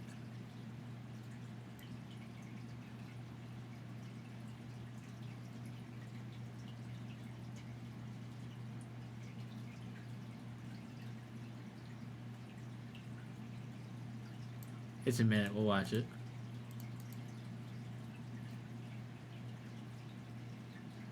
Starlink got hacked, and it only cost $25 to do. This and more today on Low Level Learning Security Edition. Starlink, a division of Elon Musk's SpaceX, brings high-speed satellite internet to hard-to-reach parts of the world. Starlink users receive a terminal that communicates to a constellation of satellites in low Earth orbit. These satellites route the traffic between each other and eventually beam the connection down to a Starlink gateway. At Black Hat Security Conference 2022, a Belgian security researcher, Leonard Wouters, demonstrated a physical attack against a Starlink user terminal that gave him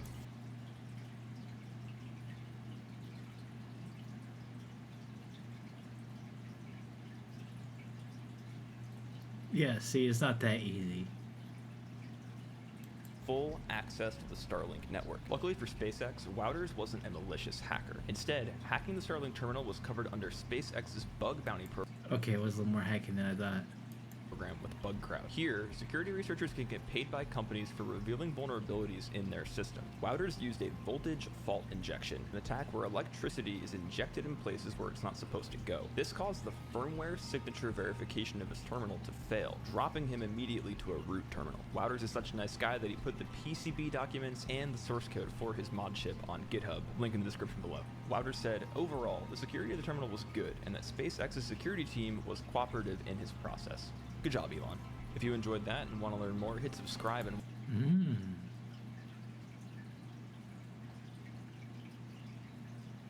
I was thinking he got, like,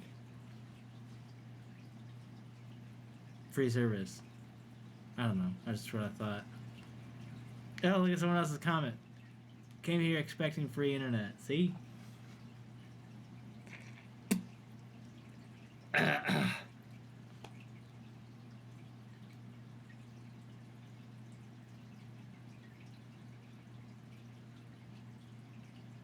$3 years ago, unless they create a new chip, which they did.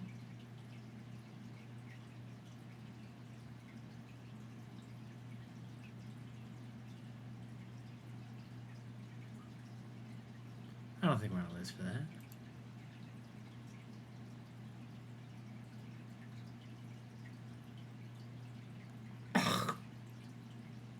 An egg beater? That's a crazy word.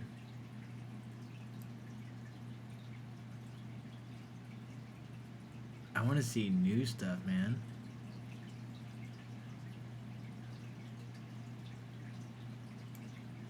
Let's look at this. The Planet 1 Summit was free, then it wasn't. Hi everyone, and welcome back to this series on how to do open source investigations from home. I'm Ben, and this is part 9, so let's get started.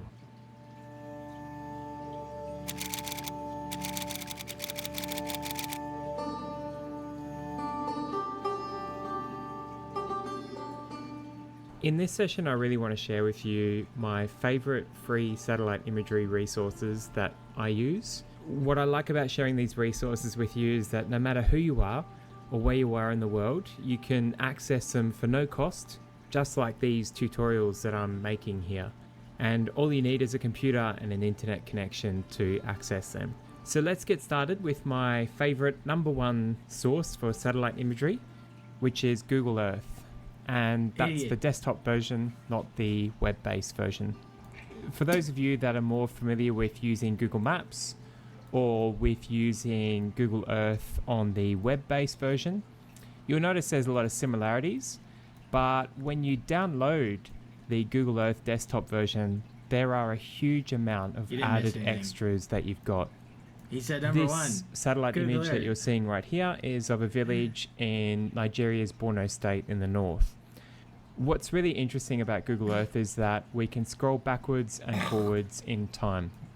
So for example, if I scroll forwards from October 2014 to February 2017, you can see that that village disappears.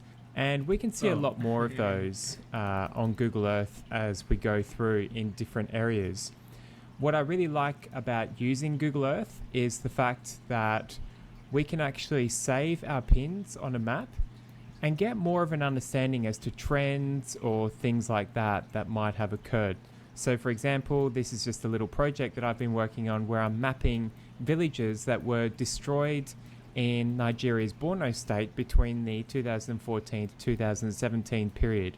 And the only way we can really see them is if we scroll back in time on satellite imagery, just like this one that we're seeing in this location here, where this village was very much present, and you can see that by the roofs, you can see that by some of the changes that we can see in the village. And then if we scroll through to 2017, 2018, significant change with all the roofs destroyed or removed, and then the place is grown over, and subsequently we're just left with ruins in that place. So this is one of the reasons why I really like Google Earth. Just to explain a little bit more about the availability of past satellite imagery, if we go to a place like London in the UK, we can also see just how far back we can go. So the UK has available imagery on Google Earth right back to 1945, as we can see here. And these are images that are taken of London from 1945. We can scroll forwards. 1985 looks a little bit more blurry, but then we can start to go forward a little bit more and see how the area changes over time. And that's a huge benefit that we have in Google Earth that we don't really have in many other places, especially the fact that we can get such clear imagery. One of the other benefits about Google Earth is the fact that we can bring in different layers as well. So for example, if I wanted to bring in Google Maps and use their naming system or their data, and then also bring in perhaps Bing Maps in their aerial version, I could do that as well. And that gives me a entirely different satellite image as to what would usually be available in Google Earth. And that's just through using the KML and KMZs that others through that you can select. Sentinel Hub, just like Google Earth, brings in a multiple amount of data sets that you can select from, and you can choose to have a look at the Sentinel satellite system, Landsat, Modus, Sentinel-1, but also some others through the EO browser that they have. At the moment I'm looking at Sentinel Hub Playground. One thing to point out is that the satellite imagery on Sentinel Hub is not as clear as what you would have on Google Earth. But what Sentinel Hub lacks in clarity, because you can see it's not very clear, it makes up for in coverage. And let's have a look at what I mean by that. So if we have a look on Google Earth, sure, things are pretty clear here. We can see the streets quite well. We can see very much the fine definition in the buildings. When we scroll back in time and we use that historical slider, you'll notice that it jumps almost months. So you can see that it's almost jumping every 2 months or every 3 months when I scroll back over London with Google Earth imagery. In other areas, that's much more worse, where it'll skip years, not just months. On Sentinel Hub, on the other hand, you can see that I'm currently viewing 2019, but let's jump ahead to July 2021, and you can see just how much coverage there is for July already. Nice. So almost every 3 days, there's a satellite image for July. Of course, each time there's a shot, sometimes there might be clouds. And if we keep going back, we can find a nice cloud-free shot, just like we have on the 31st of May here. So you can see that there is a lot more satellite imagery available on Sentinel Hub than there is on Google Earth, but it's just not as clear. This is also quite useful as a tool, because we can manipulate what we can see. Yeah, this could be nice by Arizona. There's no fucking clouds. Most days you look up, blue sky. Every day. Satellites can see me taking a shit. To bring out different sorts of things in satellite imagery. For example, if we wanted to look at banding on the satellite image to have a look at the infrared, so the vegetation filter, Sentinel Hub really allows us to do that without doing any manual coding or manual GIS work, which is a little bit more difficult than the click of a button. That's how big those fires actually were when they were burning. we can use Sentinel Hub to really get a good visualization of that. If you like to have a look at different images of wildfires or things like that, then this is quite useful for you. There's also a lot of research as to how fires actually spread, their impact, where they burn, and things like that as well. And satellite imagery can be quite useful for that, especially when you've got an added filter that shows where the current burning is in a satellite image just like this. So that's the power of Sentinel Hub, which is much more useful than the sporadic imagery on Google Earth, just because of the coverage and the fact that there's so many different ways to process that imagery as well. You can also create a time lapse because there is so many images, and I've created another YouTube video which I'll link to in the description below on that one. But now let's move on to the third source of satellite imagery that I've been using a lot recently, which is Zoom Earth. As you can see, I'm quite zoomed out at the moment, and there's a lot of details that we can see. So you can see something that might look more like a weather map. So we can even see nighttime effects. We've got a couple of filters on here of where the rain is, where certain storms might be, showers, clouds, things like that. Any dust clouds that might be coming over. And we can also even play a time lapse of that as well. So here I'm just zoom in and have a look at the imagery of this area is very blurry. Terrible. And that's because Fucking Afghanistan terrible. has a wider area similar to Iraq.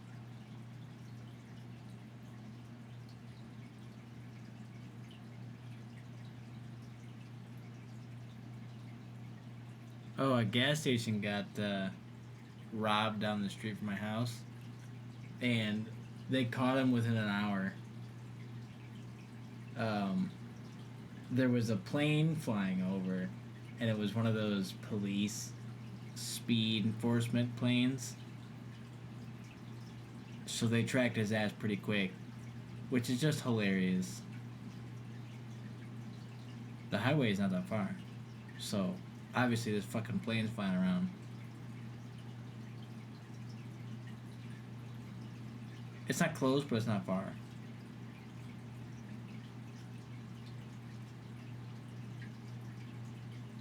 The police, terrifying new camera. Sometimes I can't stop thinking about all. Some other guy? What do you mean, some other guy? I didn't rob the gas station.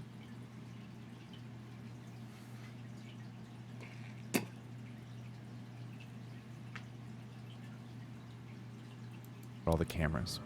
Step out of my door, security camera. Head down the street, police camera. Movies, camera. Shopping, camera. Groceries, subway, doorbell, camera. I've noticed this for years. And then I found a website that lets me search for all of them. And I got obsessed. And as I looked around, there was one type of surveillance camera that kept coming up again and again. ALPR, Automated License Plate Readers. They're cameras that automatically record the license plate number, make, model, and features of every vehicle that comes into view.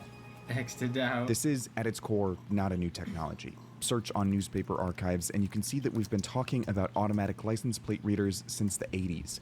What's new, I've started to learn, is how they're used in 2025. This camera system is unbelievable. Cameras just started popping up everywhere. There's still the questions of who has access to these. We are very sensitive to public concern around privacy. This is definitely the ingredients, or what we call a police state. This is probably the biggest invasion of privacy that has ever hit America. More and more, these systems aren't just cameras.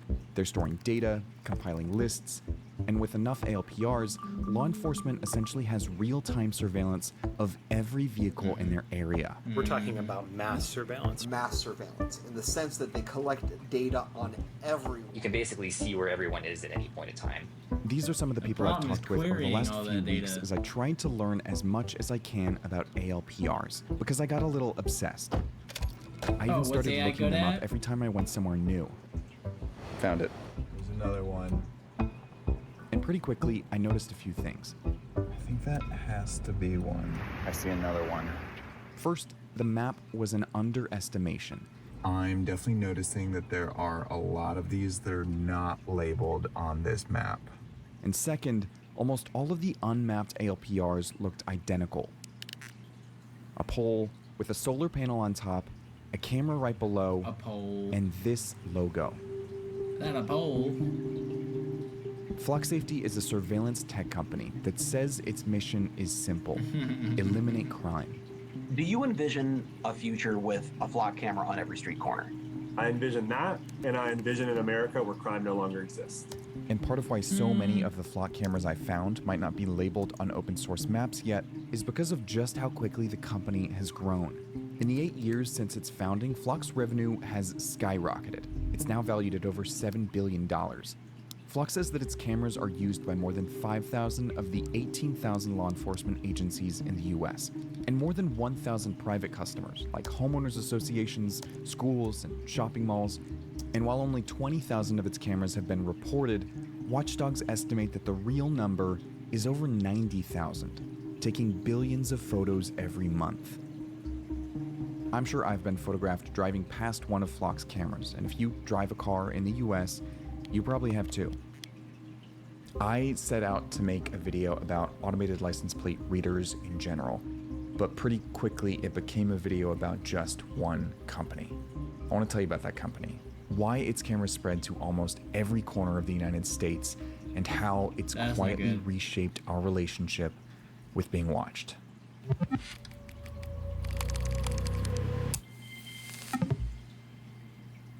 By the way, before I dive in, if you want to learn more about how ALPRs work and the technology behind them, Ben Jordan has an amazing video about this that goes super in depth. In this video, I want to talk about why Flock in particular has been so successful at this, and what the real world implications are of their particular model. Okay, I know it's somewhere around here. This is a confusing area because there are so many cameras like all over the place. It's hard to tell which one is an ALPR. Actually, I think that might be it. Even though we still call these things license plate readers, they can do a lot more than just read license plates. On Flock, you don't even need a license plate to track down a vehicle. With their AI-powered search tools, you could just look up silver Mercedes station wagon with bumper stickers and find all the matches. But the real change in what ALPRs are capable of isn't about the details that these cameras can record. It's about the quantity of cameras recording. Yeah, years ago, you'd see license plate readers in some cities on some roads, but there weren't enough of them to put together a big picture of where you actually live, where you work, where you go every day. Okay. If you can see these sticky notes, every single one of these is a reminder for a big international trip that I have coming up. Visa and outfits and hotels and tours and activities. But you know the one thing that's not on there? The phone plan. Going somewhere Without running in. Dory. One ALPR might not be a huge deal, but with enough ALPRs, law enforcement can figure out where you are at any point in time, where you might be headed based on your travel patterns, and who you might know based on who goes to the same places you go. You can actually create a traceable path of the car moving through the city as long as it's being picked up by the Flock cameras. Correct. And it would be difficult to drive anywhere of any distance without running into a camera somewhere. So how did Flock get enough ALPRs on streets to have a full picture of where everyone is? Part of the answer is that it doesn't sell ALPRs. It sells a subscription to ALPRs. It's presented as something that's really affordable, because if you wanted to buy ALPRs and deploy 100 of them before Flock, it would cost a lot, and most cities wouldn't be able to do it because they don't have the money. But if you lease them, then you can add as many as you want, and you can still afford it, and it's cheaper than hiring police officers and things like that. But the other part of the answer is that Flock made it incredibly easy to share ALPR data. Law enforcement agencies can share their ALPR data one-on-one with other agencies that use Flock. And any private company that subscribes to Flock can choose to share their data with law enforcement too. For a law enforcement agency, being able to share ALPR data is a valuable feature. If that agency is tracking a vehicle that drives out of the range of its ALPRs, getting access to another agency's ALPRs can help identify where that vehicle is. It allows them to cast a wider net. Or Flock. Who owns Flock? Giving customers the ability to share ALPR data isn't new. Vigilant Solutions, an American ALPR manufacturer acquired by Motorola in 2019, did something similar a decade ago. So this used to be the unique thing for Vigilant Solutions. Vigilant Solutions had a thing called the Learn Network. The actual phrase on Vigilant Solutions' website was something like, adding another agency to your share list is as easy as adding a friend on social media. And sure enough, you'd have like a police department in California that's adding like 1,000 or 2,000 agencies sharing its data with them. And it'd be like, you'd have like a police department in like Pennsylvania or something sharing data with police officers in Honolulu. But Flock created a new way for law enforcement to share ALPR data, not just to one customer at a time, but to an entire network of other law enforcement Flock customers. That created a powerful network effect. It's the same principle behind how any major social media company succeeds. The more people who join Instagram, for example, the more content you see and the more friends you can connect with. Each new member directly increases the value for everyone else. As more customers joined the Flock network, the more valuable it became for other law enforcement agencies to buy in too. Law enforcement customers could choose to join a statewide network or a national network. Every law enforcement authority that contributed its ALPR data could access the ALPR data of every other authority in the network, including private contributors. Flock Safety, part of the way it challenged Vigilant Solutions was it started going to homeowners associations. It started going to companies to get in that way. And then it would go to a police department and say like, hey, you don't have to buy our cameras, but the homeowners associations have installed them, so you can use their data. Or the companies have installed them, and you can use their data. And so that certainly is a way that Flock has wheedled its way into communities, is going through businesses and homeowners associations and other, private entities. As I kept reading, I kept seeing headline after headline about the... I have an HOA. We don't have a fucking thing like that. There's no cameras. They'd be smart, but we don't have break-ins like that. So, I mean, it's not like a gated community. It's just a decent neighborhood, I guess.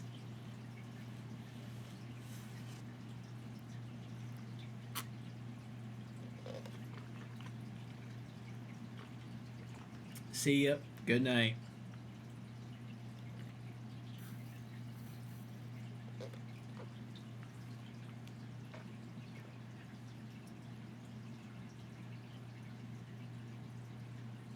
The controversies surrounding these cameras. Cities and towns across the US are having to figure out how to deal with them in real time. And I wanted to understand what critics were most worried about. For one thing, there are problems when ALPRs don't work the way they're supposed to. Testing on Flock cameras has found flaws in the accuracy of their license plate readings. Police errors in interpreting ALPR data has led to several cases of innocent people being pulled over at gunpoint. Police later admitted they had mistakenly identified the car, saying the plate numbers were similar to the one reported stolen. And research on their effectiveness shows that while they do lead to more stolen vehicles being recovered, they have little to no effect on crime rates more broadly. But for critics, the more alarming question is what happens when ALPRs do work the way they're supposed to? Of course it works. That's not the point. If we put a tracker on every human being in Denver, we would solve every crime and we would get a whole lot of other bad unintended consequences of that. We could have basically zero crime if tomorrow we required every person to wear a body camera and fed the footage into a police database. But the Fourth Amendment doesn't allow that. Obviously, this is a good law enforcement tool, but at what societal cost? The societal cost, of course, is privacy. ALPRs have already been used to monitor attendance at gun shows and places of worship and political rallies. With enough data points like these, ALPRs give law enforcement the kind of information that was previously only available by putting a GPS tracker on your car or analyzing data from your phone, both of which require getting a warrant under the Fourth Amendment. That's the one that protects against unreasonable searches and seizures. Flock argues that its system doesn't infringe on the Fourth Amendment because license plates are not personal information. They're issued by the government for the express purpose of identifying vehicles. But even if license plates are public, the record of everywhere that they've been can be very private. Flock also argues that ALPRs do not track people. They simply take pictures. But even if ALPRs on their own do not track people, people with access to a large network of ALPRs can. And the question of who has access to Flock's large network of ALPR cameras is at the core of this entire controversy. The outlet 404 Media obtained records of searches that had been made on Flock's nationwide network. Every search on that network requires police to list the reason for their query. In these search records, officers had entered keywords like immigration. In the US, different states have different laws. Usually that's not an issue. Police in the state where a crime takes place have jurisdiction over the case, and police in the other state aren't involved. But if police in this state are actively sharing their ALPR data to a network that police in this state can access, suddenly they are involved with that agency's work. So if we look at like abortion access, places like Texas, it's illegal to help somebody get an abortion. In California, it is illegal to impede somebody's access to an abortion. These are diametrically opposite like ideas of what a crime is. And so how do agencies even interact anymore? How do they share data when they're working at cross purposes? To avoid those issues, in some states it's illegal for local police to share license plate info with out-of-state or federal authorities. Often these laws are specifically to limit that information being accessed for immigration enforcement, in order to promote trust between immigrant communities and local authorities. But we have evidence that even in states with those laws, police have been sharing their data anyway. You can see in these maps from the watchdog site Eyes on Flock that most California police departments follow that law. But some police departments, like El Cajon, share their data all over the country. Here in California, we have this real struggle with cities are handing out this data whether they're supposed to or not. It is not as controlled and responsibly used as I think the average person would assume that it is. The 404 Media investigation didn't just reveal that police were labeling their searches immigration. They were also specifically inputting ICE, which stands for U.S. Immigration and Customs Enforcement, and ERO for ICE's Enforcement and Removal Operations Division. All of this suggested that local police were running searches on Flock's database on behalf of federal agencies. Local law enforcement in Colorado were even caught giving their Flock passwords to federal authorities. Those federal authorities have then run ALPR searches related to immigration enforcement. In town halls across the country, residents have expressed concern that federal agencies might be able to access the Flock cameras in their communities. Flock is not the company that we trust not to share our data. It's just not, right? They're going to sell it to the highest bidder. The intended purposes are all noble goals, but these cameras and this technology does so much more than that. The only way to protect our residents, especially immigrants and people seeking reproductive care, is to not collect the data in the first place. Some cities have put their contracts with Flock Safety on pause or ended them entirely. Flock now claims it will block any searches of a state's ALPRs if those searches violate that state's law. When there is state legislation, we help our customers not break it. And following 404 Media's reporting, Flock removed Illinois, California, and Virginia from its National Lookup tool. But it raised the question of whether federal authorities might have direct access to Flock cameras. Flock, at first, said they don't. So you're in 6,000 municipalities. Yeah. Do you have any federal contracts? We don't. No, so no contracts with ICE? No contracts with ICE. 1 month after that interview, Flock admitted that they actually did have a pilot program with U.S. Customs and Border Protection. Well, now that company admits immigration agents do have direct access. Flock has insisted for months that federal agents do not have direct access to local police departments' tracking data. We now know that's not true. A previously undisclosed program gave U.S. Customs and Border Protection access to a Flock account, which allowed federal agents to send invitations to police departments for one-to-one data sharing. In August 2025, Flock announced that it had paused all operations with federal agencies because of concerns from communities across the country over how that data is used. But the pause is only temporary. The company says it still has plans to work with federal agencies in the future. I'm not sure that we've really fully grasped what that power is. That's an incredible power that really only, if you believe in like God or something, that's that kind of godlike power. To be able to fully analyze and be aware of an entire population's movement, emotions, and what that means about them, right? I've been particularly obsessed with this question of how many cameras there are around us. I find it fascinating.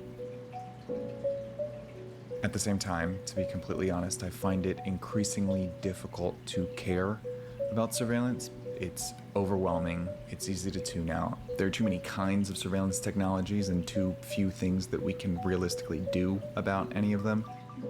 But in the United States, I think there's a case to be made that one company has single-handedly brought us into a new era of surveillance. The sheer number of cameras that Flock Safety operates and the ease of sharing data between those cameras are testing the limits of our right to privacy.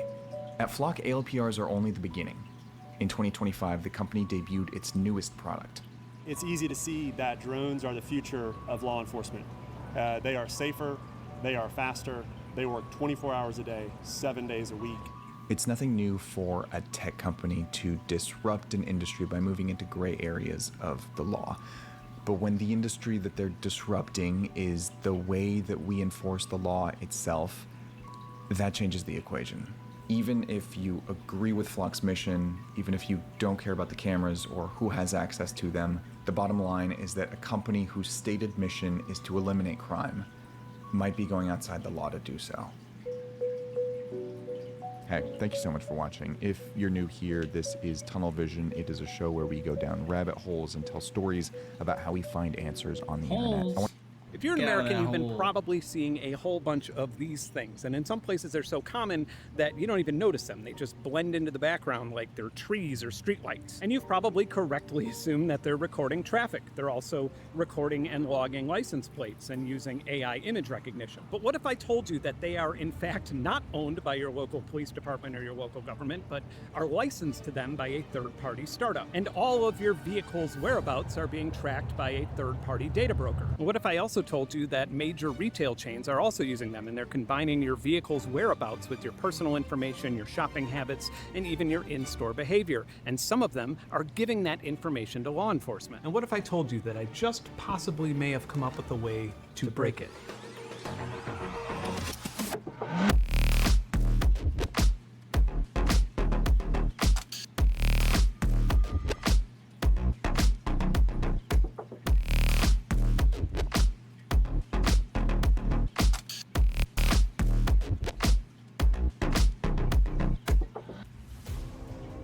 This Colorado family was being driven to a shopping center in a stolen vehicle, and they would have gotten away with it without cutting-edge technology alerting police of their crime. Nah, that was actually an OCR error.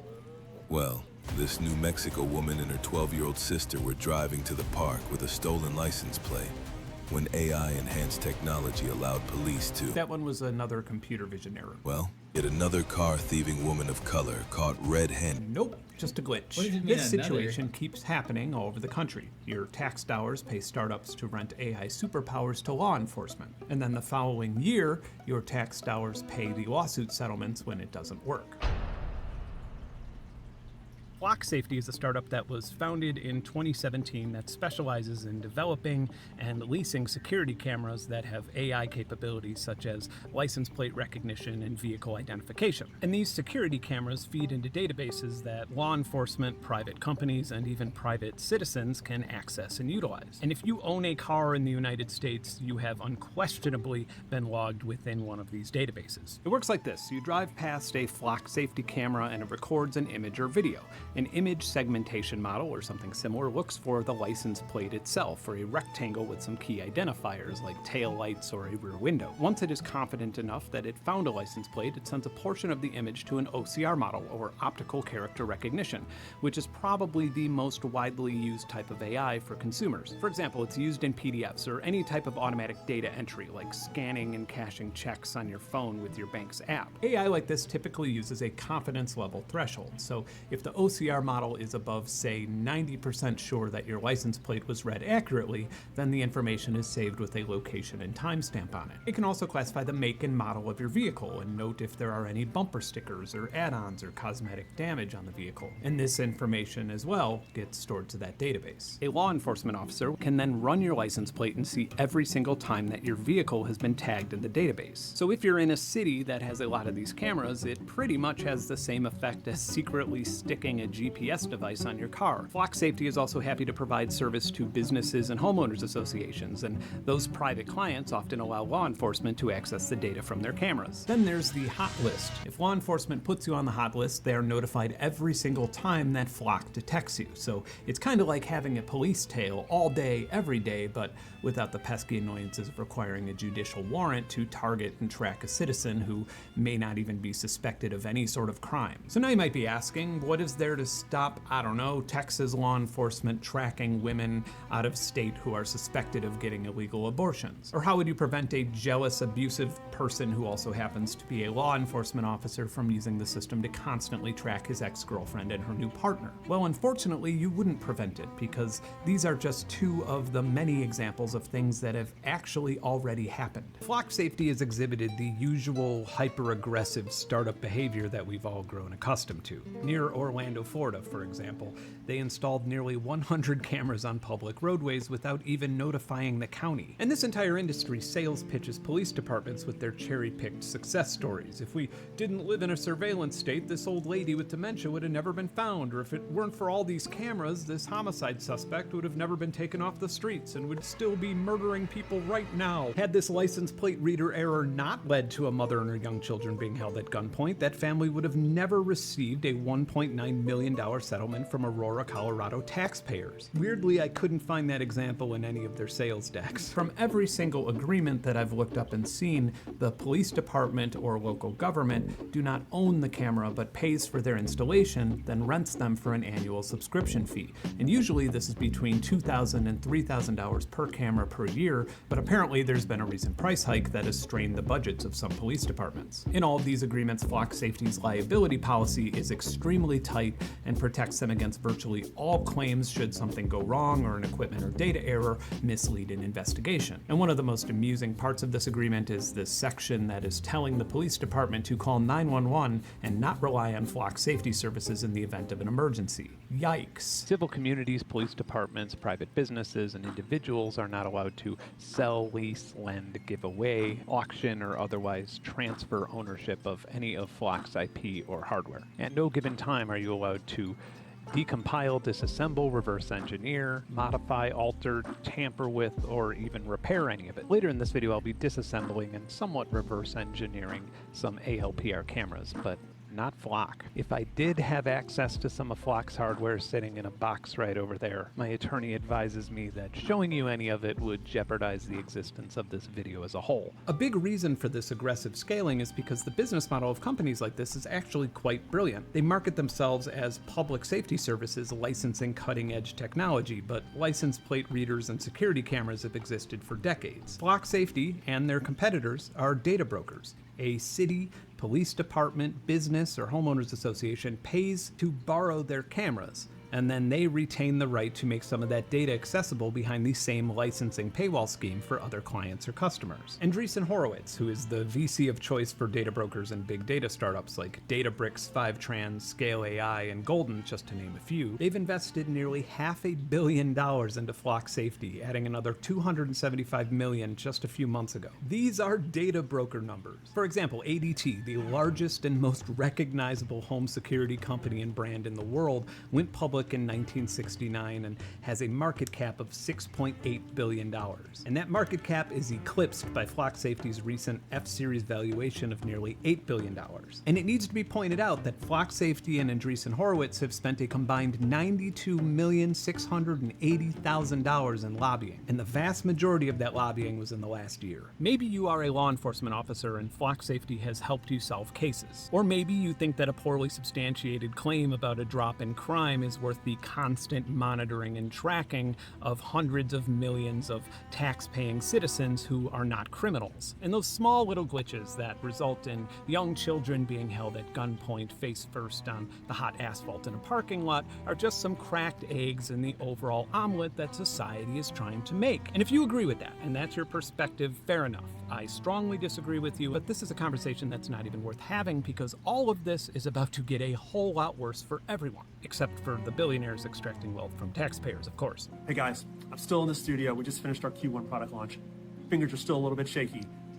Flock Nova is going to change the game for criminal investigations. I've heard from so many chiefs that they have this system and that system and that system. They know they have the data, but it's taking their analysts hours and hours to build a case.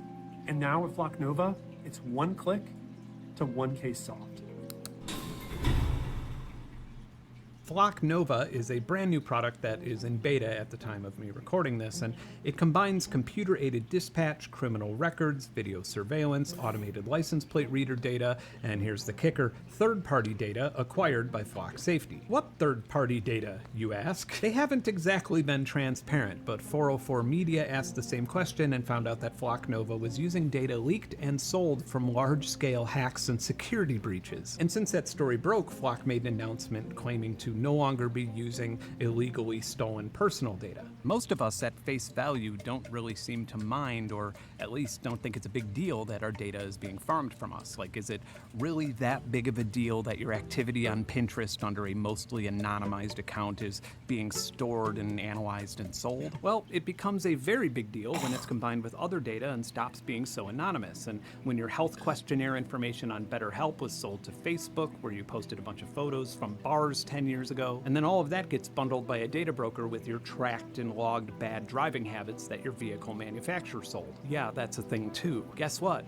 All of this may explain the reason your car insurance costs twice as much as anybody else in your age demographic. Or it may explain why you can't seem to get a good interest rate on a loan. And now, especially in 2025, where something you may have posted a decade ago will get you arrested and deported. My point is, data privacy never really seems like a big deal until it is. Some states have various laws regarding this, but nobody really seems to give a shit because in the few cases where they do get caught, the fine or settlement is a mere fraction of the income generated from buying and selling your third-party data. If a large retailer or fast food chain is not using Flock Safety, then they're probably using some other type of automated license plate reader. But once you walk in those doors, oh my God. Let's just use Walmart's corporate privacy policy as an example. They're logging your personal identifiers, your name, your phone number, your address, your email, your driver's license number, your signature, device identifiers such as your phone or smartwatch's MAC address. They're sussing out your age, gender, citizenship, race, marital status, household income, education, unemployment information, family health, number of children, credit card numbers, and other payment information, geolocation history, photographs, audio recordings, video recordings, and,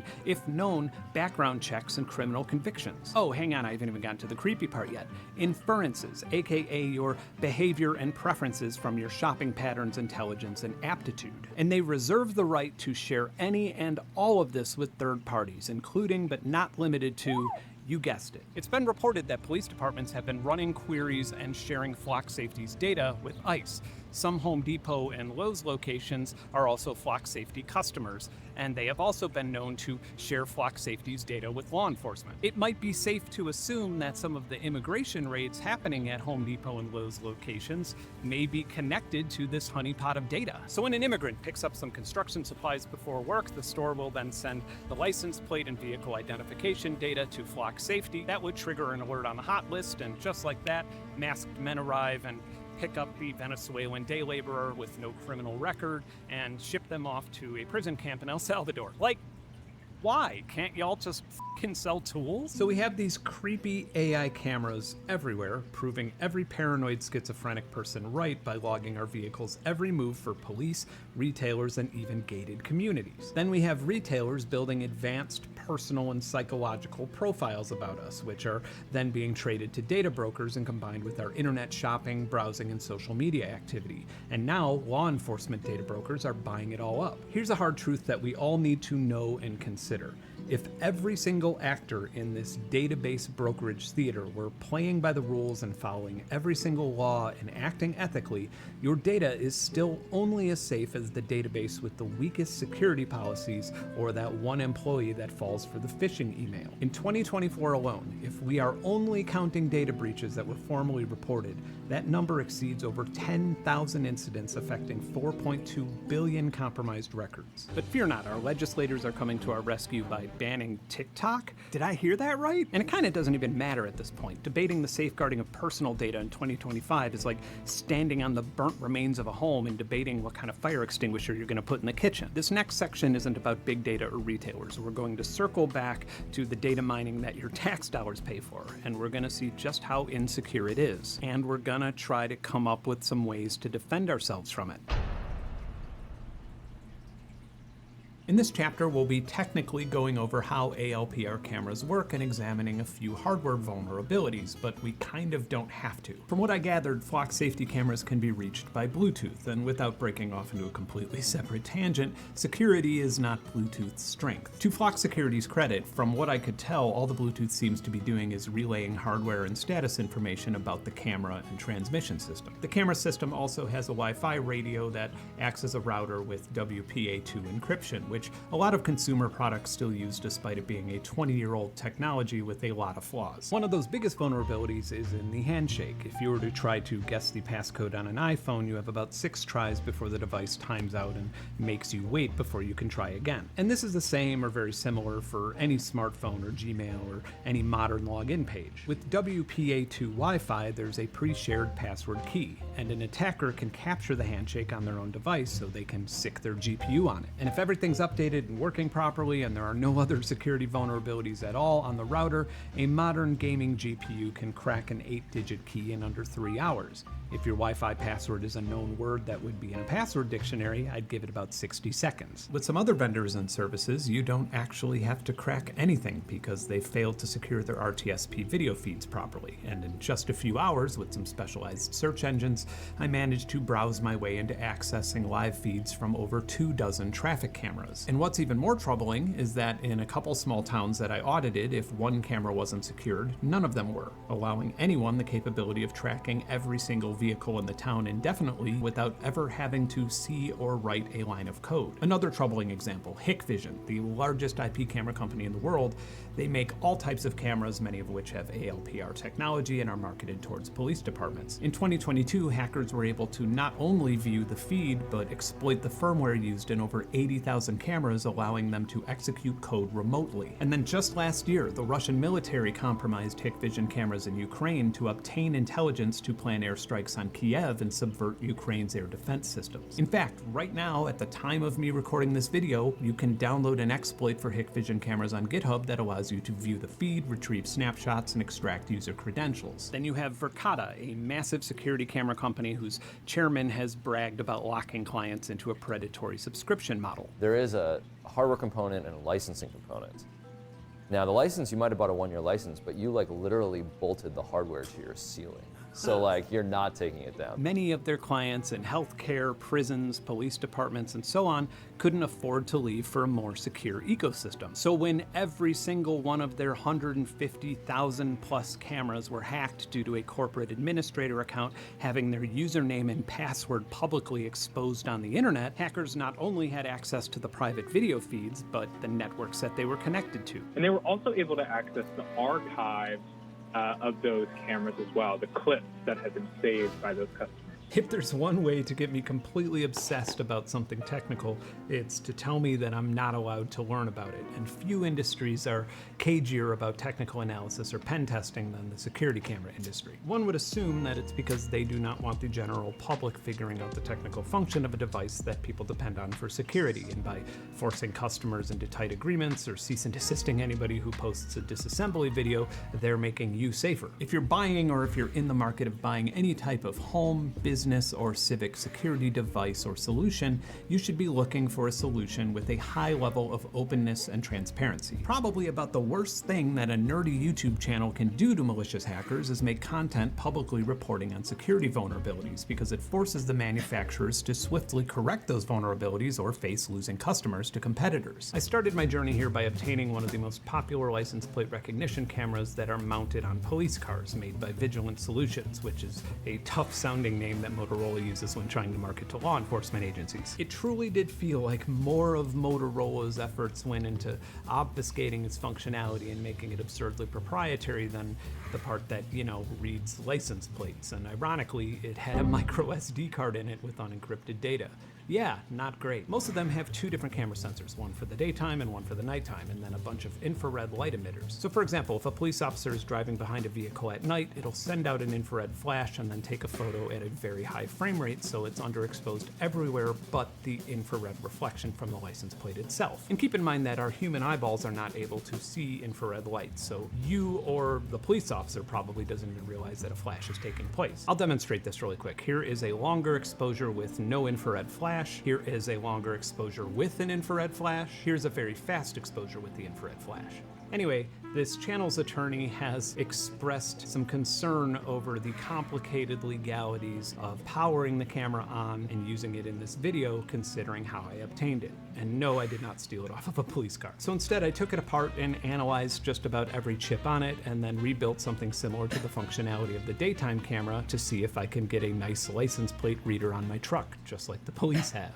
And then rather than sending all of the data to an external computer or server, I figured I might as well try to do everything in a sleek device that I put together. I put a Raspberry Pi 5 behind a 7-inch touchscreen display, then used a USB camera module with the exact same specs as the daytime camera. As mentioned earlier, the first order of business is image segmentation, or finding the license plate itself. And this was the most challenging part that required the most tweaking because rectangles are everywhere. The OCR, or the plate reading part of this project, worked just fine, but if this were my police department and I was the chief, I'd demand better. And ultimately, what's the point of doing all of this if we're not going to create a future-proof method of using technology to allow citizens to opt out from being logged by these types of devices? So we need some more modern AI. There are quite a few license plate reader models available in a virtually endless supply of shape recognition models. YOLO, or You Only Look Once, seemed to perform the most accurate out of the bunch, and it was working much better than the open ALPR-based models that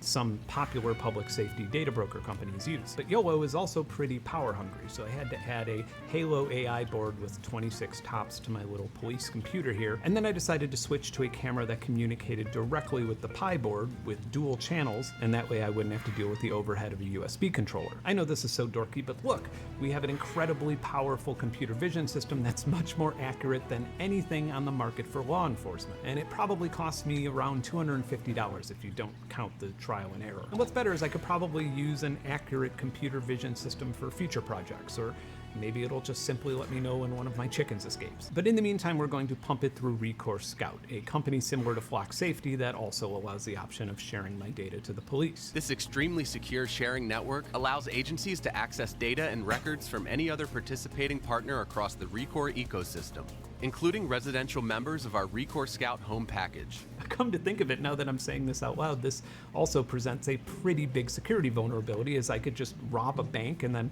supply input data with an RTSP stream tagging me driving my vehicle 400 miles away from the bank. But anyway, all right, so welcome to Ben's top models, AI models. We have Rekor, YOLO V11, Plate Recognizer, and Classic Open ALPR for our 4 license plate and vehicle tracking test subjects. And I even made a custom license plate for this project, which is also what I will make my DJ name.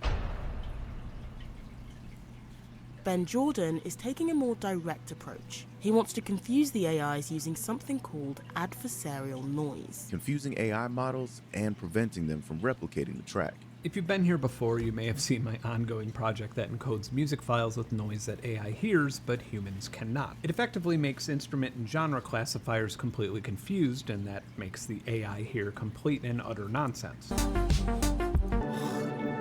The whole point of that project was to develop something that would prevent AI companies from scraping my and others' albums and reselling the data as an AI music service. And so far, the algorithm is working very well and improving. And the reason I develop things like this is because the people that we've elected to protect our intellectual property and our privacy rights aren't doing their jobs. So if we want any sort of defense from this, we need to roll up our sleeves and use technology to defend ourselves. Sometimes videos like this are controversial because adversarial noise attacks have the potential of becoming a pretty big, expensive problem for the AI industry, especially since the vast majority of that industry is just rapidly feature hunting while building on top of pre-existing AI models that just work. For example, you can't ask an AI model how exactly it recognizes a face because it doesn't have a human brain or eyes, nor is it equipped with a consciousness-based intelligence capable of actually recognizing a person. This black box problem isn't really a problem when an AI model manages to generate an image or a song or recognize a license plate. It just works. But when somebody introduces an attack that prevents the model from working,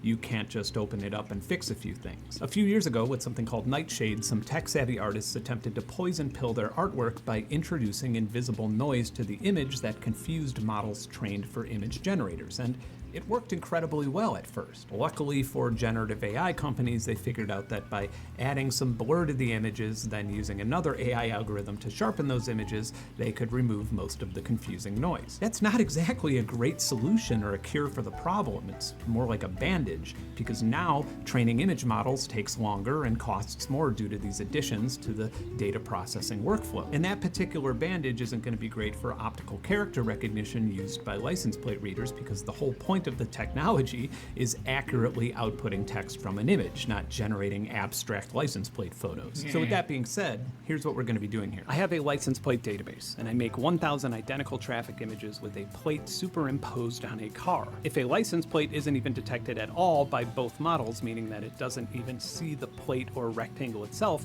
that gets moved to Class A. If the license plate was detected with both models, but it got the plate information wrong, that moves to Class B. Then, if either model detects and reads it correctly, it goes to Class C, which is a control group. Then I do this a whole lot of times with a whole lot of different license plates and create a robust data set to train a new model whose job is to generate abstract, invisible license plate overlay patterns that cannot be detected by humans, but make license plate recognition systems utterly shit the bed. So I put the processing application up here on GitHub, and once you install processing, it's pretty easy to use, and everything is kind of explained in the code itself. And once you configure everything correctly, you'll have a bunch of images like this, where you will have tiny bits of noise on your plate. Some will be more or less conspicuous than others. Now we need to test those images, and I created a Python proving ground to do that. So once the libraries utilizing your GPU are installed and you run the script, it will open up a little dialog where you will select a folder.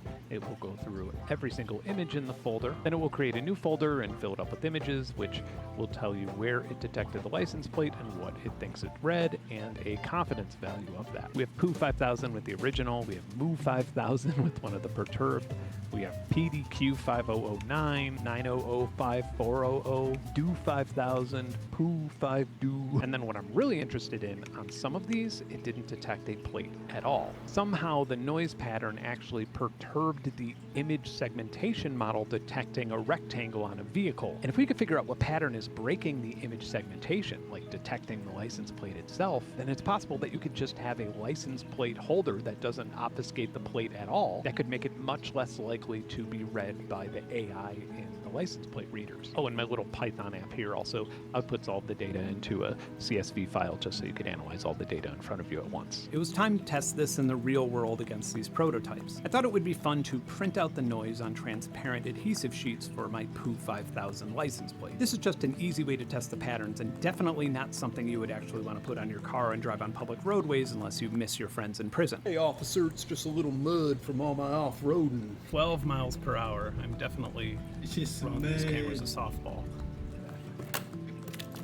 Let's do one at congested parking lot speeds. I mean, that's like essentially holding text right up to the camera. That looks like a normal license plate. Some of these ALPR models are not as visually interesting as others, so rather than just showing a bash terminal scrolling text, we'll stick with footage of the ones where I could pump live video in and get real-time results. So with no adversarial noise, just the raw license plate, it detected Pooh 5000. This is adversarial noise layer A. And it's definitely pretty confused, and it doesn't seem to pass the confidence threshold to even register a plate at all. I tried the Band 1 plate because it's a style that hasn't been used in like 30 or 40 years, and it has red text, and it's just very different than the one that we were trying to attack initially with the black noise. And it definitely does confuse it quite a bit. All right, this is Yowo V8. Booyah! Not all of them passed the test, which was completely expected, but a lot of them did, and I'm reasonably confident that if I just screen printed some of these on a plate and slapped it on my vehicle, I'd be a traffic camera ninja. And again, these are probably not street legal anyway and are just training data for the final model, which will ideally be completely invisible to the human eye and not obstruct the license plate in any perceivable way. When I made the video about Harmony Cloak and when I introduced Poisonify, my AI music defense algorithm, I got inundated by people asking for a user-friendly app or website where they could use it on their own music. I got VCs wanting to invest in it and companies wanting to exclusively own it. And I'm flattered, if not surprised, by that level of enthusiasm, and it's actually really inspiring. But this channel is a nonprofit organization that allows me to do independent research on whatever it is that I feel like researching, and then share those ideas for free publicly. and it's my dream job. And that same set of principles applies to this project. In Greek mythology, there's this venomous, multi-headed serpent that lives in the swamps, and it goes by the name of the Lernaean Hydra. And anytime that somebody tried to slay this monster by cutting off one of its heads, they would see 2 heads grow back in its place instantly. And this monster caused many generations to live in fear until one very powerful and brave man was tasked with destroying it. Donald J. Trump, or Hercules, or John Wick, I'm not really sure. If projects like this have any hope of putting a dent in things technologically or inspiring legislation to further protect people's IP or privacy, then you're gonna need a whole lot of people working creatively on solutions and sharing that information with one another. And that way, if AI companies figure out a way around a defensive technology, 2 more will pop up in its place. And it's worth pointing out that I have absolutely no problem with my license plate being identifiable or readable by law enforcement officers, or even the person driving behind me. I don't even have a problem with police using license plate readers mounted on their vehicles. Driving a 2-ton vehicle that is capable of going well over 100 miles per hour on a public roadway or a parking lot is a pretty big responsibility and privilege. Anywhere in the United States, if law enforcement wants to track your location via phone for a prolonged period or even ping you beyond a single cell phone tower, they are required to have a good reason for it, and an elected judge needs to agree that it's a good enough reason by granting them a warrant. This was argued, debated, and decided by the Supreme Court in a landmark ruling from the 2018 case Carpenter v. United States. Time-stamped data provides an intimate window into a person's life,